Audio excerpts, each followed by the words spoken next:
Assalamualaikum warahmatullahi wabarakatuh. Kita akan coba membahas khusus ya, topik yang khusus yang barangkali ini akan terkait dengan visi misi kehidupan kita untuk menyadarkan kembali esensi kehidupan dan kehadiran kita di dunia sebelum kita berpulang pada Allah Subhanahu wa taala, untuk meniti dan mengevaluasi tahun-tahun sebelumnya, kini dan yang akan datang, apakah sudah memberikan manfaat dan sesuai dengan rel kehidupan kita atau jangan-jangan mesti ada yang perlu kita perbaiki. Ya, untuk melihat apakah kita sampai malam ini masih mengerti tentang tugas kehidupan kita sebagai manusia, atau jangan-jangan kita diciptakan sebagai manusia tapi sampai malam ini belum paham sesungguhnya visi dan misi kita. Ya, yang paling berbahaya adalah diciptakan sebagai manusia tapi mengerjakan tugas makhluk lain. Apakah itu jin, hewankah, tumbuhankah, atau yang lainnya. Untuk itu, mari mengembalikan porsi kehidupan kita pada tempatnya, sehingga dengan itu seluruh visi kehidupan kita lebih terarah. Dan yang paling penting, benar dalam timbangan dan penilaian Allah Subhanahu wa taala. Malam hari ini kita akan membahas tentang esensi kehidupan manusia. Baik, kita akan turunkan dulu firman Allah Subhanahu wa taala yang dengan firman itu memberikan penjelasan yang sangat akurat serta bimbingan, pedoman kehidupan untuk kita semua, yang menerangkan tentang hakikat kehidupan kita di muka bumi dan dalam misi keduniaan yang akan kita bawa menghadap kepada Allah Subhanahu wa taala. Saya ingin mulai tegaskan dulu yang pertama, saat Allah menciptakan manusia pertama, yaitu Adam alaihissalam, di Quran surah ke-15, saya berikan penjelasannya, Al-Hijr, ya, di ayat yang ke-28, ya, saya teruskan sampai 30-nya. Kemudian manusia pertama ini diperkenalkan kepada makhluk lain yang telah ada sebelumnya, ya, di Quran surah kedua Al-Baqarah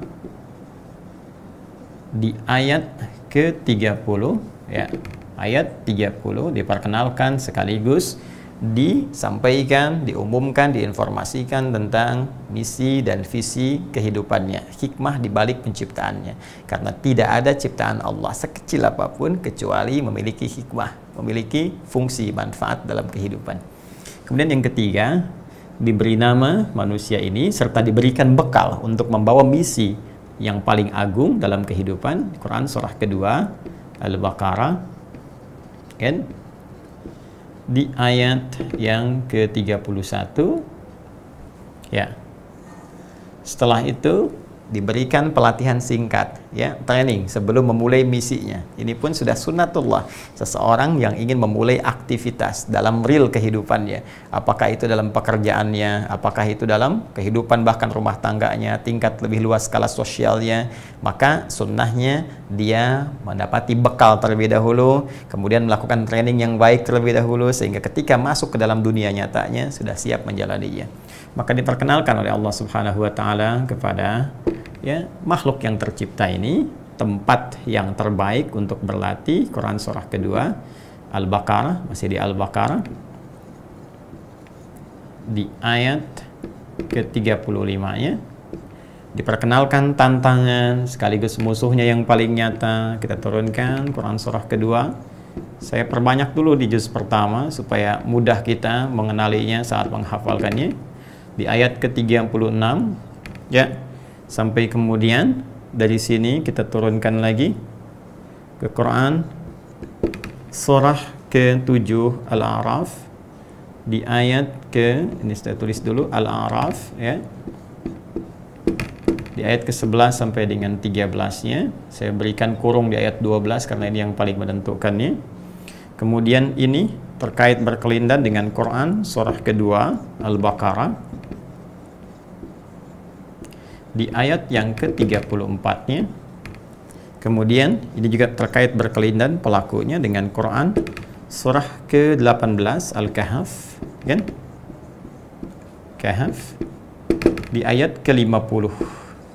Ya. Kemudian setelah itu diturunkan, ya, mulai misinya. Misi diturunkan, ya, di bumi mulai dengan Quran surah kedua ayat ke-38. Ya, ini masih di Al-Baqarah, tidak saya tuliskan lagi karena sudah ada di sini.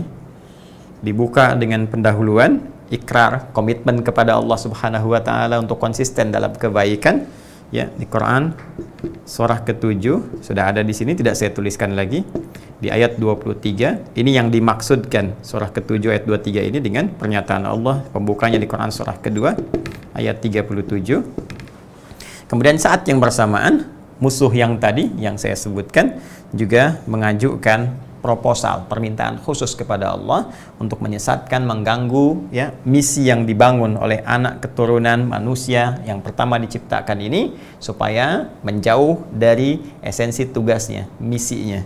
Maka diajukan dan dihimpun pengajuan ini, disampaikan pada kita sebagai informasi supaya kita waspada. Di Quran surah keempat, karena belum saya tuliskan, An-Nisa kan, di ayat yang ke-118 sampai 119. Ya. Kemudian setelah diketahui ini, diminta kita untuk mulai melakukan aktivitas, tidak hanya memenuhi hajat kehidupan kita dulu, ya kan? Di Quran surah kedua ayat 168 sekaligus diperkenalkan gangguan-gangguan ini sudah akan mulai ketahui sampai dengan 169. Setelah itu diterangkan oleh Allah Subhanahu wa taala supaya semua aktivitas ini diarahkan kepada misi yang dibawa, yaitu Quran surah ke-51 Adz-Dzariyat. Ini secara umum ya, nanti detailnya ada di seluruh Al-Qur'an ya. Detailnya di seluruh Al-Qur'an. Jadi saya masuk ke sketsa umum dulu untuk menjelaskan kepada kita, ini loh misi kehidupan kita yang harus kita kerjakan sampai detik ini sudah berjalan dengan baik atau belum. Ya. Nanti detail dari ini baru kita turunkan arahnya mau kemana, gitu kan? Ini di ayat yang ke-56. Nah, karena papan tulisnya cukup sampai sini, maka kita cukupkan dulu sampai di sini ya untuk sketsa umumnya. Nanti detailnya kita keluarkan satu demi satu ayat di dalam Al-Qur'an yang kemudian menjelaskan rincian-rincian, tafsir-tafsir, penjelas-penjelas dari sketsa umum yang telah ditampilkan dan telah kita catat bersama, insya Allah sebelum dihapus ya. Jadi nanti kalau sekiranya terhapus, Anda tinggal review ya, lihat kembali tayangan yang sebelumnya. Baik, secara cepat kita masih punya waktu sampai ke Isya. Saya ingatkan kepada teman-teman yang terhubung khususnya di luar Indonesia. Ya, mungkin di wilayah timur sudah masuk lebih dulu, bahkan sudah selesai, boleh jadi. Jadi kita saat ini sebentar lagi saya kira ada kurang lebih 23 menit masih menjelang ke Isya. Jadi kita masih ada kesempatan ya. Baik, bismillahirrahmanirrahim. Mari teman-teman sekalian kita fokus. Kita akan membahas tentang esensi kehidupan manusia. Ya, hikmah di balik penciptaan, perjalanan hidup dan kembalinya manusia kepada Allah Subhanahu wa taala. Kita mulai dengan Quran surah ke-15 Al-Hijr ayat ke-28 sampai dengan 30. Sebelum kita mulai dengan penjelasan ayat ini, penting saya utarakan bahwa Allah Subhanahu wa taala sebelum mencipta manusia, maka Allah sudah mencipta lebih dulu terutama dua makhluk ya, yang paling khusus, yaitu pertama kalangan malaikat yang diciptakan dari nur, dari cahaya, yang sifat pembawaan kehidupannya langsung oleh Allah Subhanahu wa taala ditanamkan jiwa takwa semata. Takwa adalah kumpulan dari seluruh sifat-sifat kebaikan dan kepatuhan. Secara singkat ya, takwa itu kumpulan dari seluruh sifat-sifat kebaikan dan kepatuhan. Ya, kepatuhan dalam konteks mengerjakan seluruh perintah Allah, meninggalkan larangannya, dan kebaikan dalam sifat-sifat kemuliaan. Karena itu, malaikat disifati oleh Allah Subhanahu wa taala akan terbebas dari perbuatan maksiat karena sifat kebaikannya ini, dan juga memiliki kepatuhan yang paripurna karena sifat takwa yang terkandung di dalamnya. Ini semua diuraikan secara jelas dan terang di Quran surah ke-66 At-Tahrim di ayat yang ke-6 di penghujung ayatnya. La ya'sunallaha ma amarahum wa yaf'aluna ma yu'marun. Para malaikat ini tidak memiliki potensi untuk berbuat maksiat kepada Allah Subhanahu wa taala dan selalu mengerjakan tugas sesuai dengan tupoksinya. Bahkan saking patuhnya dengan perintah Allah, hanya yang diperintahkan itu yang dikerjakan. Yang tidak terkait dengan tugasnya, tidak terkait berkelindan, maka ia tidak punya wewenang untuk mengerjakan atau bahkan berpindah tugas. Jadi tidak pernah kita dengar pertama malaikat misalnya berbuat maksiat.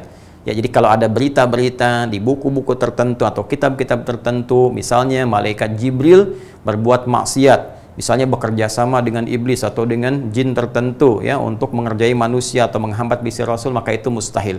Ya, karena itu tidak pernah dengar oleh kita semua misalnya malaikat Jibril korupsi ayat, ya apalagi korupsi bansos misalnya atau korupsi-korupsi yang lain, itu mustahil. Ya. Kemudian yang kedua, teman-teman sekalian, mereka patuh dan tidak berganti tugas. Malaikat maut ya tugasnya nyabut nyawa aja, ya. Quran surah ke-32 misalnya As-Sajdah ayat yang ke-11. Qul yatawaffakum malakul mautil ladzi wukila bikum. Katakan Muhammad sallallahu alaihi wasallam, setiap yang berjiwa itu pasti akan ada gerbang perpindahan kehidupannya meninggalkan dunia yang disebut dengan kematian, maut. Nanti ada tugas malaikat ya, khusus untuk membawa maut, mencabut nyawanya, mencabut nafasnya. Ya, kullu nafsin dha'iqatul maut. Quran surah ketiga Ali Imran ayat 185. Kullu nafsin dha'iqatul maut. Setiap jiwa itu dalam diri manusia itu nanti akan kedatangan maut. Yang bawa siapa? Malakul maut. Ya. Jadi bukan malaikat-malaikat yang lain, bukan Mikail misalnya, bukan Israfil, semua punya tugas masing-masing. Nggak pernah misalnya malakul maut, saya bosan nih ngelihat Fir'aun kayak gini, kamu aja malaikat Israfil yang cabut. Tidak, semua ada pakemnya, semua ada tupoksinya. Itulah malaikat. Jadi jangan pernah kita kemudian menyanjung malaikat karena memang sudah sempurna. Ya, dan tidak pernah juga kita merendahkan diri sendiri karena ada kekuatan dalam diri kita yang akan diinformasikan dengan sangat luar biasa oleh Allah, yang dengan itu bahkan derajat manusia bisa ada di atas levelnya malaikat. Baik, yang kedua sudah ada jin. Jin, ya. Jin ini diciptakan oleh Allah Subhanahu wa taala di bawah derajat malaikat dari segi materinya. Kalau malaikat dari nur, cahaya, itu kan yang halus, dalam, tajam, cepat, ya. Kemudian jin berada di bawahnya, diciptakan dari api yang menyambar-nyambar. Itu di Quran surah ke-15 ayat ke-27. Jadi kalau di ayat ke-27-nya Allah informasikan ya jin diciptakan sebelum manusia. Jadi setelah malaikat ada apa? Jin. Wal janna khalaqnahu min qablu min naris samum. Sedangkan jin itu, para jin kami ciptakan sebelum manusia kan dari bahan bakarnya, dari bahan materinya yaitu api yang menyala-nyala, yang menyambar-nyambar. Dinamakan al-jin dan dilekatkan nanti dengan nama manusia untuk memberikan gambaran dimensi yang berbeda, sifat yang tidak sama, materi yang tidak serupa. Dari kata jannah, jannah itu sesuatu yang tersembunyi, yang tidak nampak. Nanti setiap turunan kata jim dan nun itu belum nampak dalam pandangan, tidak kelihatan. Apapun tambahan katanya setelahnya, umumnya demikian. Seperti jim dengan nun misalnya ditambah ya dengan nun lagi, ya. Ada jim ya dengan nun misalnya gini, tambah ya, tambah nun menjadi janin misalnya, janin. Nah, janin kenapa disebut janin? Karena tak nampak dalam kasat mata kita seperti ini, terdapat dalam rahim. Ya, kemudian jim ditambah nun ditambah ta. Seperti ini misalnya, jannah. Ya, jannah, jannah. Jannah kenapa disebut jannah? Surga disebut jannah karena belum tampak dalam pandangan kita sekarang. Ya, nanti kita akan lihat dengan bekal kita yang cukup dan rahmat Allah Subhanahu wa taala, dengan itu kita akan hadir di dalamnya. Ini mau pakai jim harakatnya jannah, mau pakai jinnah, jinnah jamak dari jin, minal jinnati wan nas. Kemudian junnah ya asyamu junnatun, siam puasa itu jadi perisai. Kenapa perisainya disebut dengan junnah? Karena tidak tampak dalam pandangan kita. Orang yang sering puasa itu nanti Allah akan tanamkan, hadiahkan perisai dalam dirinya yang bisa mencegah dia dari perbuatan maksiat. Semakin sering puasa, semakin meningkat ibadah, puasa sunnahnya dan sebagainya. Nanti ada kontrol dalam jiwa, itu yang disebut perisai. Jadi ketika akan berbuat maksiat, dia mencegah, mengingatkan, bahkan menghambat. Jangan lakukan, suara hatinya kuat. Itu yang disebut dengan junnah. Kembali, makhluk ini disebut jin karena dimensinya terkait dengan kehidupan manusia, tidak terlihat oleh manusia. Ya, dan jin tersembunyi, fitrahnya tersembunyi. Jadi sekali lagi, kalau ada jin melakukan penampakan, ini menandakan jinnya sedang punya masalah. Jelas ya? Jinnya sedang punya masalah. Apalagi yang manusia cari-cari penampakan jin. Nah, itu sangat bermasalah. Jelas ya? Nah, sekarang setelah kita ketahui ada malaikat, ada jin sebelumnya, dan termasuk jin pun diciptakan oleh Allah Subhanahu wa taala punya tugas ibadah. Ya, punya tugas ibadah. Ya, kita ambil misalnya secara umum di Quran surah ke-51 Adz-Dzariyat di ayat ke-56. Mohon izin sebelumnya kita bacakan untuk kami di sini doa turunnya hujan, ya Allahumma sayyiban nafi'a, karena saat ini di lingkungan kami sedang Allah anugerahkan turunnya hujan. Semoga memberikan keberkahan dan manfaat untuk kita semua insyaallah. Baik, Allah berfirman di Quran surah ke-51 Adz-Dzariyat di ayat ke-56, "Wa ma khalaqtul jinna wal insa illa liya'budun." Dan tidaklah kami ciptakan jin, kita ambil materi jin dulu di sini, dan manusia, kecuali tujuan penciptaan itu supaya mereka bisa memaksimalkan aktivitasnya untuk ibadah kepada Allah Subhanahu wa taala. Jadi dua makhluk yang telah tercipta sebelumnya, malaikat ibadah, ada yang bertahmid, bertasbih, wa nahnu nusabbihu bihamdika wa nuqaddisu lak, ya, bertakdis, ada yang mengangkat arash, ada yang menurunkan hujan, mengatur segala kehidupan-kehidupan terkait dengan aspek hamba dan sebagainya yang lainnya, maka itu pun ibadah. Jin juga demikian, saat diciptakan mereka ditugaskan untuk ibadah kepada Allah Subhanahu wa taala. Dalam konteks kemudian alur yang tadi kita sampaikan ini, lalu Allah menjelaskan, menginformasikan kepada kita semua dalam Al-Quran dan spesifik pada saat itu kepada malaikat dan jin bahwa akan ada makhluk baru yang diciptakan, bukan malaikat, bukan jin, dan di balik penciptaan ini akan membawa satu misi yang sangat besar, satu visi yang sangat istimewa. Makhluk inilah yang kemudian diciptakan oleh Allah, diperkenalkan dalam Al-Quran di surah ke-15 Al-Hijr di ayat ke-28 setidaknya sampai ayat 30-nya. Ya, wa idz qala rabbuka lil malaikah. Nah, ini kenapa saya bahas malaikat dan jin dulu, karena nanti akan terkait berkelindan dengan apa yang akan kita uraikan. Wa idz qala rabbuka lil malaikah. Dan ingatlah, pelajarilah, pahamilah Muhammad sallallahu alaihi wasallam, dan begitu pula dengan umatmu, kan? Ketika Rabbmu Allah Subhanahu wa taala menginformasikan, menyampaikan kepada seluruh malaikat dan kalangan jin, ya, sebagian yang hadir pada saat itu. Ini menggunakan satu pendekatan sinekdok pas pro toto. Sebagian disebutkan untuk mewakili keseluruhan. Karena sebagian besarnya yang ada malaikat, ada kalangan jin, sebagian hadir pada masa itu. Nanti kita akan lihat siapa di antara jin yang ada ini. Nanti kita akan gali keterangannya dalam Al-Quran, kita akan temukan. Jadi cara mengartikannya, ketika Allah menginformasikan pada kalangan malaikat dan sementara sebagian jin yang ada pada saat itu, jin tertentu. Nanti kita akan lihat, ya, bahwa inni khaliqum basyara, bahwa Allah Subhanahu wa taala, kata Allah, aku menggunakan di sini pakai inna, ya, kemudian menggunakan ya nisbahnya kepada Allah untuk menguatkan, ya. Inna itu harfu tauqidin wa nasbin tansibul isma wa tarfa'ul khabara mabniun 'alal fathi la mahalla lahu min al-i'rab. Kan untuk innanya. Jadi huruf taukid, huruf penguat yang menajamkan, menancapkan sesuatu pesan dengan kuat. Jadi nasab itu bukan hanya mengandung harakat fathah untuk membuka, ya, tapi juga memberikan kesan sesuatu yang ditancapkan dengan kuat. Ya, orang Arab mengatakan nasaba rajulu asahu ya fil ardi. Ya, seorang lelaki menancapkan tongkatnya dengan kuat, saking ditancapkan kuatnya dia nggak bisa digerakkan. Kokoh kuat gitu. Itu nasaba. Jadi huruf inna ini selain dia menguatkan sebuah pesan, sekaligus meminta untuk menancapkan pesan itu ke dalam jiwa sehingga benar-benar diyakini dan menghilangkan keraguan. Makanya di Arab kalau ada orang ragu, itu salah satu alat yang digunakan untuk menguatkan dan menghilangkan sifat keraguannya, itu menggunakan huruf taukid. Di antaranya apa? Inna. Apa yang dikuatkan ini? Yang dikuatkan adalah kembali kepada kekuasaan Allah Subhanahu wa taala. Allah langsung mengatakan, inni khaliq, aku kuatkan pesanku pada kalian. Tanamkan ini dalam jiwa kalian, kata Allah, jangan ragu sama sekali. Sungguh aku itu khaliq. Ya, aku sang pencipta, kata Allah. Ya, aku sang pencipta. Allah sendiri yang menyebut dirinya dengan apa? Khaliq. Ya, ini saya pernah komparasikan dengan, bandingkan dengan kitab-kitab lain yang ditemukan sampai saat ini di muka bumi. Allahu Akbar, saya hanya temukan dalam Al-Quran satu pernyataan yang tegas, kuat, gak pernah ragu, yang menyatakan saya Allah, saya sang pencipta, sembah saya. Ya, saya Allah, saya Tuhan, gak ada Tuhan selain saya, sembah saya. Seperti di Quran surah ke-20 misalnya Taha ayat ke-14, tegas sekali kalimatnya. Innani anallah, inna pakai nun wiqayah lagi setelah itu.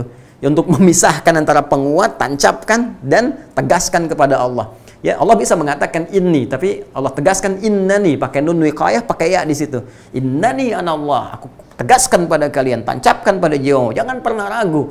Ya, yang Tuhan itu hanya aku, kata Allah, yang layak disembah, yang layak dipertuhankan. La ilaha illa ana, nggak ada Tuhan selain saya, kata Allah. Fa'budni, sembah saya.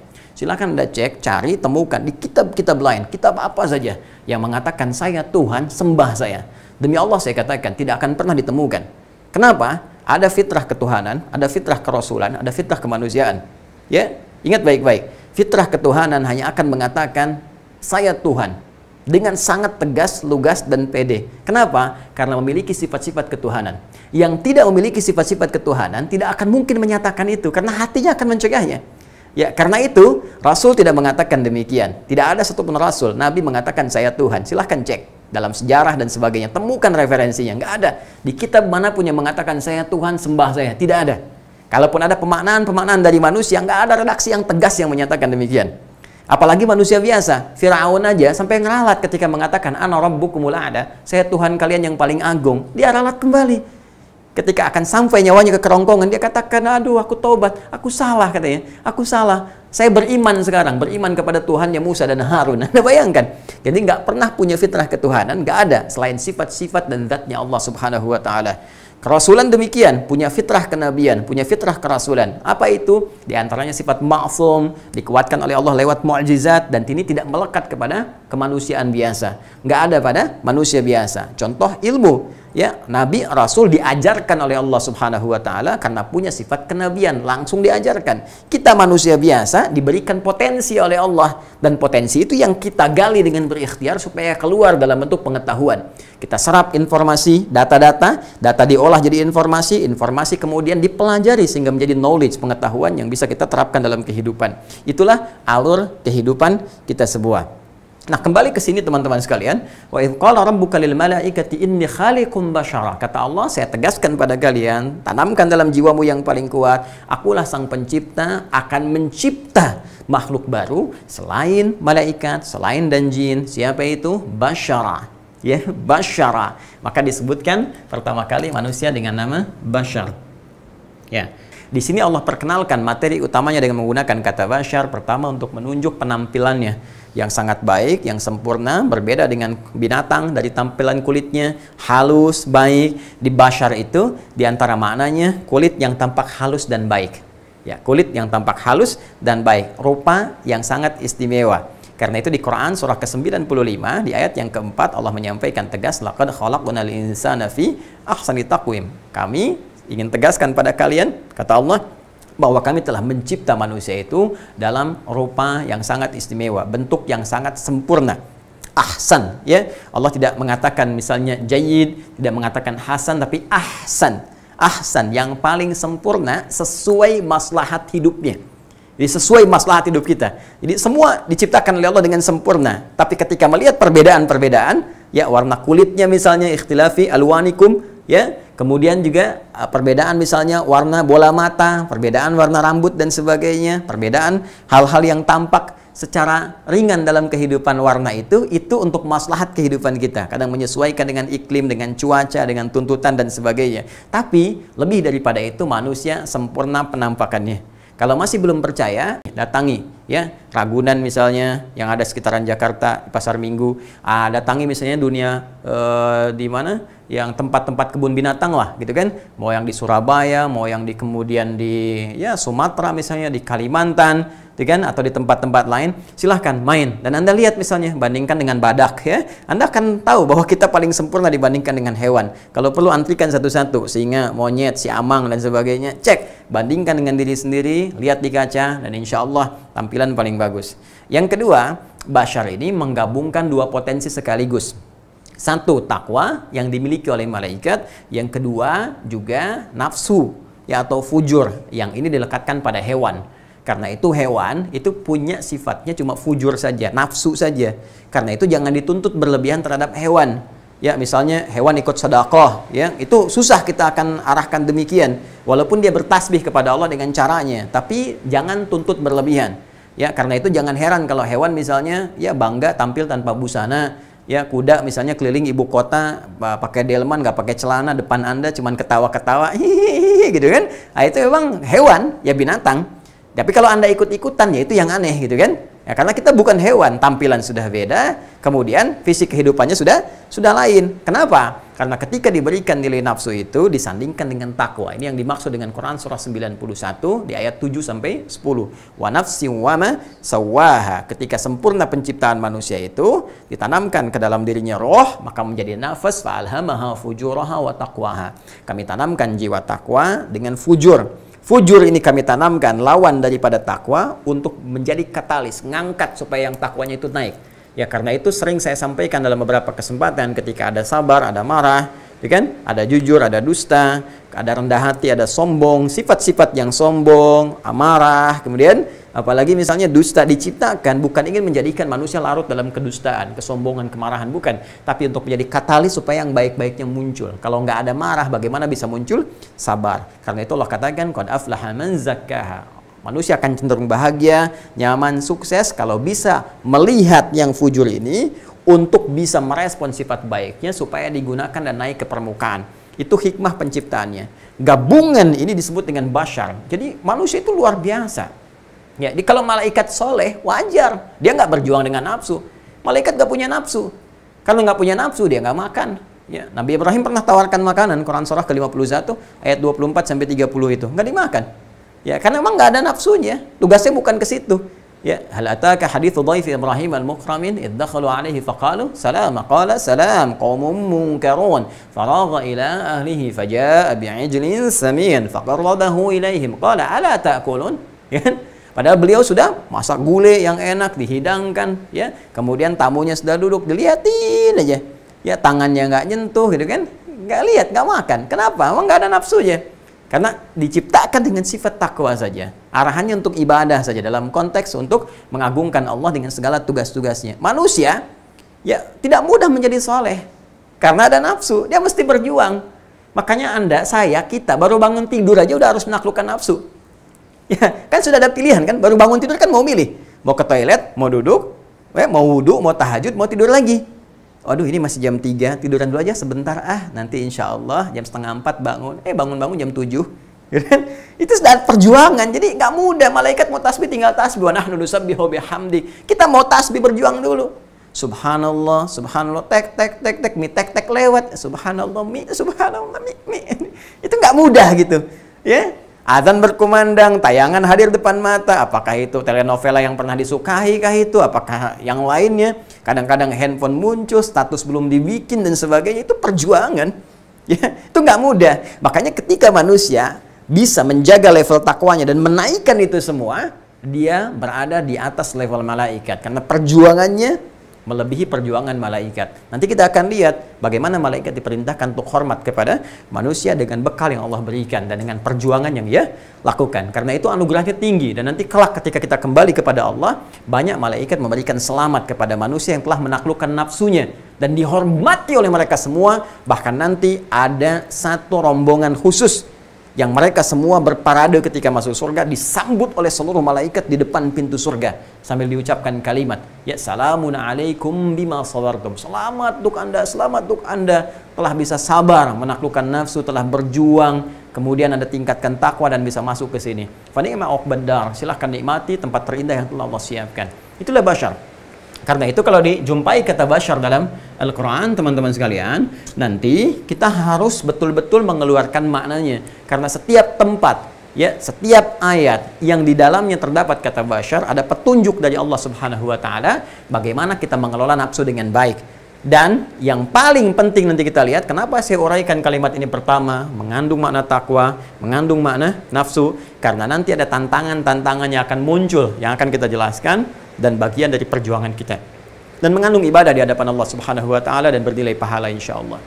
Baik, kalau sudah paham tentang ini, jadi ini awal penciptaan kita, ini telah mengandung unsur takwa, kemudian di sini ada nafsu. Bahkan ini nanti disebutkan setidaknya sebanyak 115 kali dalam Al-Quran. Ini juga sebanyak 115 kali dalam Al-Quran. Ya, kemudian tampil dalam tampilan yang sempurna, ahsanit taqwim. Ya, tampilan yang sempurna. Nah, ini dulu yang ingin saya coba uraikan. Kemudian setelah Setelah Allah memberikan satu lintasan pengetahuan tentang spesifikasi manusia, ya, dari kesempurnaan fisiknya, dari bagian sifatnya, tibalah saatnya untuk menginformasikan kepada malaikat dan sebagian jin yang ada pada saat itu. Apa hikmah penciptaan manusia ini? Kenapa mesti dicipta sedemikian rupa? Kenapa fisiknya mesti berbeda dengan malaikat dan jin? Kenapa bawaan sifatnya ini mesti begini, tidak yang lainnya?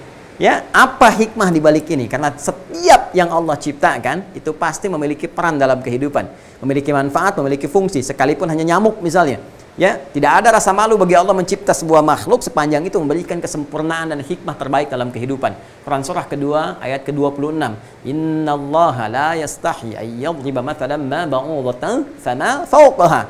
Kata Allah tidak merasa malu untuk menampilkan sebuah contoh yang memberikan hikmah kehidupan yang dalam dan menyempurnakan nilai kehidupan kita. Baik itu diciptakan nyamuk atau yang lebih kecil daripada itu. Lebih kecil lagi. Untuk menyadarkan kita akan mengagungkan Allah Subhanahu wa Ta'ala. Sekarang, apa dibalik hikmah penciptaan manusia itu? Dan ini menjadi esensi pembahasan kita pada malam hari ini. Dan itulah inti kita berada saat ini di bumi. Jadi kalau selama ini kita berada di sini belum paham tentang esensi kita, maka ada persoalan besar ketika itu kita bawa untuk kembali kepada Allah Subhanahu wa Ta'ala. Bersamaan dengan itu, tibalah waktunya Isya, kita jeda sebentar menunaikan salat Isya. Setelah itu kita lanjutkan kembali. Lanjut teman-teman sekalian, ba'da Isya, dan kepada peserta keluarga besar STUAH, kita lanjutkan setelah menunaikan salat Isya berjamaah. Dan nanti ada berita besar yang ingin kami sampaikan, khususnya pada keluarga besar ahli Al-Quran, dengan izin Allah Subhanahu wa Ta'ala. Kita jeda sejenak menunaikan salat Isya dan lanjut kembali insya Allah. Baik, kita tadi telah uraikan bahwa Allah Subhanahu wa Ta'ala menginformasikan kepada seluruh kalangan malaikat dan juga sementara jin yang telah tercipta sebelum manusia bahwa akan diciptakan makhluk baru yang memiliki materi berbeda dengan malaikat dan jin, karakteristik yang tidak sama, dan juga visi misi kehidupan yang tidak serupa. Untuk itu, setelah manusia ini tercipta, kemudian Allah Subhanahu wa Ta'ala menyempurnakan firman-Nya dan menyampaikan kepada kalangan malaikat dan jin, dan informasikan itu kepada kita semua, tertuang dalam Al-Quran surah kedua Al-Baqarah di ayat ke-30. Allah berfirman, wa idh qala rabbuka lil malaikati inni ja'ilu fil ardi khalifah. Baik, kita akan gali sampai di titik ini dulu, ya, pada ayat ke-30 di surah Al-Baqarah. Kita sampai ke pertengahannya dulu, kita bacakan. Ini telah masuk kita pada bagian kedua. Allah berfirman, wa idh qala rabbuka lil malaika. Sekarang teman-teman sekalian, mari coba kita sejenak kembali ke Quran surah ke-15 ayat ke-28. Ada yang sangat menarik kita akan temukan di pembuka ayatnya, baik di Al-Baqarah ayat 30 juga Al-Hijr ayat ke-28 dibuka dengan diksi yang serupa, ya, kalimat yang sama. Di Quran surah ke-15 Al-Hijr di ayat ke-28 Allah berfirman, wa idh qala rabbuka lil malaika. Maka di Al-Baqarah ya surah kedua ayat 30 dibuka dengan pembuka yang sama, wa idh qala rabbuka lil malaika.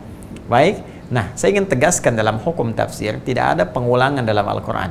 Ya, setiap kata yang kita lihat ada keserupaan, itu di ilmu tafsir disebut dengan ta'sis li ma'nan jadid. Pondasi untuk menyampaikan suatu informasi yang baru, ya, suasana yang berbeda. Seperti saya katakan, kamu bisa pergi ke tempat ular itu dan hati-hati dengan bisa, ya, hati-hati dengan bisa. Bisa yang pertama dengan bisa yang kedua itu berbeda. Jadi ada kalimat yang terlihat serupa namun menunjuk pada makna yang tidak sama. Mari kita lihat, wa idh qala rabbuka lil malaikati inni ja'il. Ya, ini perbedaannya. Jadi di Al-Hijr ayat ke-28 Allah sampaikan inni khaliq, ya, inni khaliqun. Ya kan?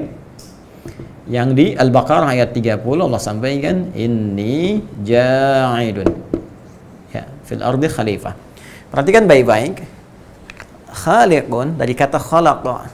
Ya, iqra bismi rabbikal ladzi khalaq. Quran surah ke-96 ya Al-Alaq di ayat yang pertama. Khalaqa artinya mencipta sesuatu dari yang tidak ada. Ya, tidak ada sama sekali. Bahkan semua bahannya, semua materinya itu diciptakan langsung. Ya, dan ini hanya mampu dilakukan oleh Sang Pencipta, real Pencipta, Allah Subhanahu wa Ta'ala, Tuhan yang Esa, satu-satunya Tuhan yang layak dipertuhankan dan layak untuk disembah. Tiada Tuhan selain Allah. Karena itu Allah menyebut dirinya dengan Khaliq. Ya, isim fa'ilnya, subjeknya khalaqa, itu kata kerjanya, infinitifnya fi'il madhi, yakhluqu akan mencipta, dengan Khaliq, Sang Pencipta. Allah menyebut dirinya dengan Khaliq karena hanya Allah yang sanggup menciptakan dari tiada menjadi ada, dari semua bahannya. Manusia tak mampu.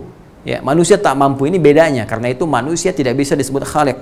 Ya, seorang manusia misalnya mau bikin papan tulis butuh bahan, nggak mungkin ujung-ujung ada papan tulis. Bahannya pun bukan dia yang buat, jadi nggak bisa manusia disebut dengan Khaliq. Jelas ya? Mesti ada perbedaan antara Khaliq dengan makhluk. Karena itu nanti dalam pelajaran tauhid yang diperkenalkan oleh Al-Quran, Al-Quran menawarkan satu logika yang sangat luar biasa. Dan logika paling dasar adalah dalam hal keberagamaan, asas yang paling utama ada unsur ketuhanan. Jadi kita beragama karena meyakini ada Tuhan. Nah, untuk menguji Tuhan yang benar, disampaikan logika ketuhanan. Ini loh sifat-sifat Tuhan. Ini yang harus benar. Tuhan, logika dasarnya mesti beda dengan selain Tuhan. Ya, Khaliq mesti beda dengan makhluk. Ya, di antara sifat perbedaannya, selain nanti kalau manusia berpasangan, maka Tuhan tidak boleh berpasangan. Kalau manusia punya anak, Tuhan tidak boleh beranak, tidak boleh diperanakan, dan tak bisa kemudian berpasangan, bersekutu dengan yang lainnya. Karena yang disifati dengan Tuhan mesti harus dimiliki Tuhan saja, dan tidak boleh sama dengan makhluk. Nah, di antara sifat Allah Subhanahu wa Ta'ala menyebut dirinya dengan Khaliq karena Allah mampu mencipta sesuatu dari yang tidak ada menjadi ada sekaligus dengan semua bahan-bahannya, materi-materinya. Ini yang pertama. Yang kedua, semua ciptaan Allah Khaliq itu harus punya fungsi, punya manfaat, ya kan? Baik, punya faidah, karena mustahil ciptaan Allah nggak punya faidah, nggak punya makna, nggak punya fungsi. Ya, kalau dia bendanya benda mati tak bernyawa, ada fungsi, ada manfaat yang bisa kita dapati. Kalau dia punya nyawa, apalagi punya kemudian akal dan sebagainya, maka dia harus punya misi, punya visi di balik penciptaannya. Nah, kalau kita ingin menanamkan satu fungsi, satu misi, satu visi, manfaat dari satu hal yang tercipta, itu bahasa Arabnya menggunakan kata ja'ala yaj'alu. Ya, isim fa'ilnya, subjeknya ja'il. Nah, paham sampai sini ya? Saya ingin katakan begini, ini apa? Ya, ini spidol, ya, pena misalnya. Ini sudah ada. Saya ingin katakan apa fungsi pena ini? Baik, untuk menulis misalnya, ya, atau dalam kajian-kajian umum untuk mengingatkan yang ngantuk misalnya, ya. Maka saya katakan ana ja'ilunil qalama ramyan lin nu'as. Saya jadikan spidol ini untuk mengingatkan lontar yang ngantuk. Ana ja'ilul qalama wasilatan lil kitabah. Saya jadikan ya spidol ini, pena ini sebagai wasilah perantara untuk menulis misalnya. Nah, itu menjadikan, artinya memberikan fungsi, misi pada sesuatu. Nah, jadi apa bedanya yang pertama dengan yang kedua? Ketika yang pertama Allah menciptakan manusia yang materinya beda dengan malaikat, beda dengan jin, maka kewajiban Allah pula kemudian terikat untuk menerangkan apa fungsi, misi, visi di balik penciptaan makhluk manusia yang beda dengan malaikat dan jin ini. Sampai-sampai untuk membawa misi ini mesti ada makhluk baru. Nggak bisa malaikat, nggak bisa jin, mesti ada makhluk baru. Ya, yang menjalani fungsi, yang menjalani misi dan visi kehidupan yang akan disampaikan ini. Maka Allah sampaikan, inni ja'ilun, ya, aku, kata Allah, wa idh qala rabbuka lil malaikah, dan ketika Allah Rabb Subhanahu wa Ta'ala memfirmankan, menyampaikan kepada kalangan malaikat dan sebagian jin yang ada pada saat itu, menyampaikan fungsi di balik penciptaan bashar, manusia yang diciptakan itu selain malaikat dan jin, ja'ilu fil ardi khalifah. Aku akan memberikan misi kehidupan untuk mereka. Nah, ini misi kita. Ya, misinya sekaligus nanti ada visinya, ya, ini disatukan. Visinya diterangkan kemudian nanti misinya dijelaskan oleh Allah Subhanahu wa Ta'ala, dan yang pertama disampaikan fil ardi. Fil ardi. Jadi, tugas kehidupannya, misi kehidupannya, ya, pekerjaan yang harus diemban sebagai tugas dari Allah Subhanahu wa Ta'ala fil ardi. Pertama Allah jelaskan tempatnya. Tempatnya, ya, fil ard. Al-ard. Ya, yang kita terjemahkan saatnya dengan bumi, tempat yang dipijak. Jadi ardun itu asalnya tempat yang dipijak. Ya, setiap tempat yang kita pijak itu ardun. di tempat kita tinggal. Baik, sekarang pelan-pelan teman-teman sekalian. Ya, lawan dari ardun sama yang tinggi. Yang di bawah kan dipijak pasti rendah, ya kan? Yang dipijak pasti rendah. Karena itu sifatnya disebut dengan dunia.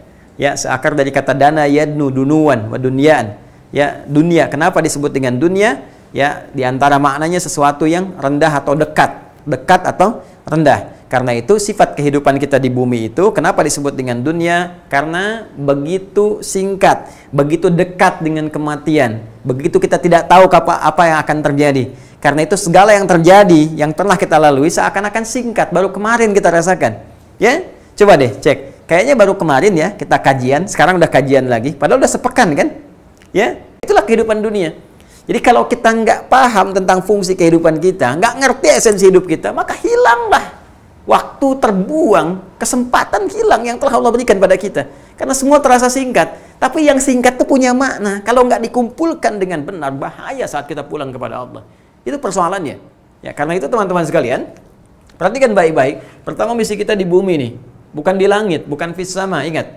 Ya, bukan fis sama. Allah katakan fil ardi. Yang di langit nanti saat kita kembali kepada Allah Subhanahu wa taala. Jadi ini poinnya. Artinya apa? Kalau kita sudah meninggalkan bumi, ini pesan penting pertama yang harus kita ketahui. Kalau kita sudah meninggalkan bumi yang kita pijak, dunia dengan segala sifatnya, meninggal dunia, meninggalkan bumi yang kita pijak dalam pengertian beraktivitas. Telah meninggal dunia, maka selesailah kemudian tugas kita. Tinggal bagaimana tugas ini dinilai kemudian oleh Allah Subhanahu wa taala untuk diberikan balasan. Ya, karena setiap tugas itu pasti punya konsekuensi. Anda bertugas di kantor, punya konsekuensi kan? Kalau pekerjaan Anda benar, apa yang diberikan kepada Anda? Rewardnya. Kalau pekerjaan Anda nggak benar, apalagi pekerjaan Anda menyimpang. Di kantor korupsi, ya dihukum lah. Ya, silahkan cek Anda kerja dimanapun. Mau jadi pejabat, jadi birokrat, ya, jadi apapun. Ketika Anda bertindak salah, ya Anda dihukum. Dunia kemanusiaan, ya dihukum. Masa Allah nggak adil? Allah nggak berikan hukuman? Pasti diberikan pelajaran. Dan sifat keadilan Allah menjadikan kalau kita baik diberikan kemudian penghargaan terbaik, apresiasi yang istimewa. Kalau kita menyimpang dari itu, apalagi berbuat maksiat, maka diberikan hukuman sesuai dengan kadar maksiat yang diberikan atau dilakukan sebelumnya. Karena itu penting untuk disadari bahwa sepanjang kehidupan kita diberikan oleh Allah Subhanahu wa taala tempatnya di bumi, maka manfaatkan sebaik-baiknya untuk menunaikan misi kehidupan yang telah Allah tetapkan kepada kita semua dengan baik. Karena kalau sudah selesai ya kehidupan itu, batasnya, kuotanya diberikan, selesai itu semua, maka tugas tuntas, tak punya kesempatan kita untuk menyiapkan bekal kembali. Selesai. Bahkan tidak sedikit di antara manusia diungkapkan oleh Al-Quran, ada yang memohon kepada Allah untuk diberi kesempatan walau sekejap, fa'asaddaqa wa akum minas salihin. Aku akan gunakan sisa waktuku ya Allah, walaupun hanya semenit saja, walaupun hanya sekejap saja, untuk aku gunakan semua berbuat baik untuk mendapatkan ridha Allah Subhanahu wa taala, apapun profesinya. Oke, baik. Ini ya poinnya teman-teman sekalian. Ini tempat yang dipijak. Saya mohon izin menghapus dulu bagian atas supaya saya bisa menuliskan narasi yang kita buat sehingga alurnya bisa diketahui dengan baik. Ini poinnya. Tugasnya fil ard. Ya, ini di bumi. Dimanfaatkan waktu sebaik-baiknya sesuai dengan batas yang Allah berikan kepada kita. Nah, batas hidup itu ya dalam rangka kita bertugas di bumi membawa misi ini nanti yang akan kita jelaskan. Itu batasnya disebut dengan ajal namanya. Ajal. Ya, ajal. Ajal. Itu poinnya. Jadi semua yang beraktivitas di bumi, ya semua yang beraktivitas, baik dari manusia pertama yang diturunkan ke bumi sampai dengan yang terakhir itu punya batas kehidupan. Sampai dia selesai meninggalkan kehidupannya di dunia, sifat bumi tadi, dan selesai kehidupan bumi kemudian selesai dan kembali kepada Allah Subhanahu wa taala. Itu ajal namanya. Quran surah ke-7 Al-A'raf di ayat ke-34. Walikulli ummatin ajal. Fa idza jaa ajaluhum la yastakhiruna sa'atan wa la yastaqdimun. Ya. Dan setiap umat, bukan hanya 1-2 orang. Semua ya disifati oleh Allah dengan kata umat. Di umat terdahulu, umatnya Nabi Nuh alaihissalam sampai ke umat Nabi Muhammad sallallahu alaihi wasallam. Ya dari umat pertama, umat kedua, umat ketiga, bukan 1-2 orang. Semua manusia yang pernah tinggal di bumi beraktivitas sesuai dengan misi kehidupannya, semua punya batas waktu kehidupan. Walikulli ummatin ajal. Ini poinnya. Fa idza jaa ajaluhum, fa idza jaa ajaluhum, maka jika telah tiba ajalnya, selesai batas hidupnya, la yastakhiruna sa'atan wa la yastaqdimun. Tidak bisa kemudian kita minta diundur, atau mungkin kita ingin majukan, ya Allah, batas hidup saya majuin aja, nggak bisa. Dengan keadilan Allah sudah diset sempurna. Ya, sampai dengan batas sekian. Ya, ada yang 63 tahun, ada yang di atas itu, ada yang di bawah itu, gitu kan? Dan seterusnya sesuai dengan maslahat kehidupannya. Karena itu penting baik-baik manfaatkan sisa hidup ini. Ya, penting dihargai betul. Dilihat betul, sudah sesuai nggak dengan misi kehidupan. Ya, apapun ini cuma titipan aja. Ya, ini cuma casing aja. Apa yang sekarang dititipkan kepada kita, sesuai passion yang kita pilih dalam kehidupan, itu cuma casingnya aja. Tetap kita bawa misi yang sama. Jadi kalau nggak dimanfaatkan dengan baik, rugi. Mau jadi apapun. Jadi ustadz, jadi kiai, jadi habib, jadi rakyat, ya, jadi pejabat misalnya, ya, jadi birokrat, jadi diplomat, di militer, di kepolisian, dimanapun, semua punya tugas yang sama. Ya, dengan passionnya masing-masing. Kalau nggak benar membawa itu, celaka di hadapan Allah Subhanahu Wa Taala. Maka dari itu kita semua mesti koreksi diri. Ya, kita lihat kembali, arahkan kembali dengan baik apa sebenarnya yang diinginkan oleh Allah dalam kehidupan kita, walaupun kita memilih untuk beraktivitas sesuai dengan apa yang kemudian kita kehendaki dengan izin Allah Subhanahu Wa Taala. Kita bisa pilih dengan kehendak kita, tapi kehendak kita akan ikut kepada takdir Allah Subhanahu Wa Taala sesuai dengan hukumnya. Jika baik, ini hasilnya; jika buruk, ini akan diperoleh. Kembali, ini ajal. Nah, sekarang bagaimana nanti cara mengisi ajal? Bagaimana cara mengisi ajal itu? Teruskan ayatnya, nanti kita akan lihat detailnya, kan? Cara mengisi ajal itu, teman-teman sekalian, maka pertama lo terangkan dulu visi hidupnya. Nanti baru kepada detailnya, baik waktunya, kan? Gabungan waktu dengan aktivitasnya seperti apa. Teruskan ayatnya. Inni ja'ilu fil ardi khalifah. Khalifah. Ini yang diinginkan oleh Allah Subhanahu Wa Taala. Bagian pertama. Apa khalifah itu? Ini kadang-kadang kalau kita nggak menggali dasar kedalamannya, dibawa ke pendekatan macam-macam bisa jadi sensitif. Ya, bawa ke politik jadi sensitif, ke ekonomi jadi sensitif, kemana-mana gitu kan. Karena itu kita tempatkan dulu di tempat yang benar, ya, sesuai dengan konteksnya.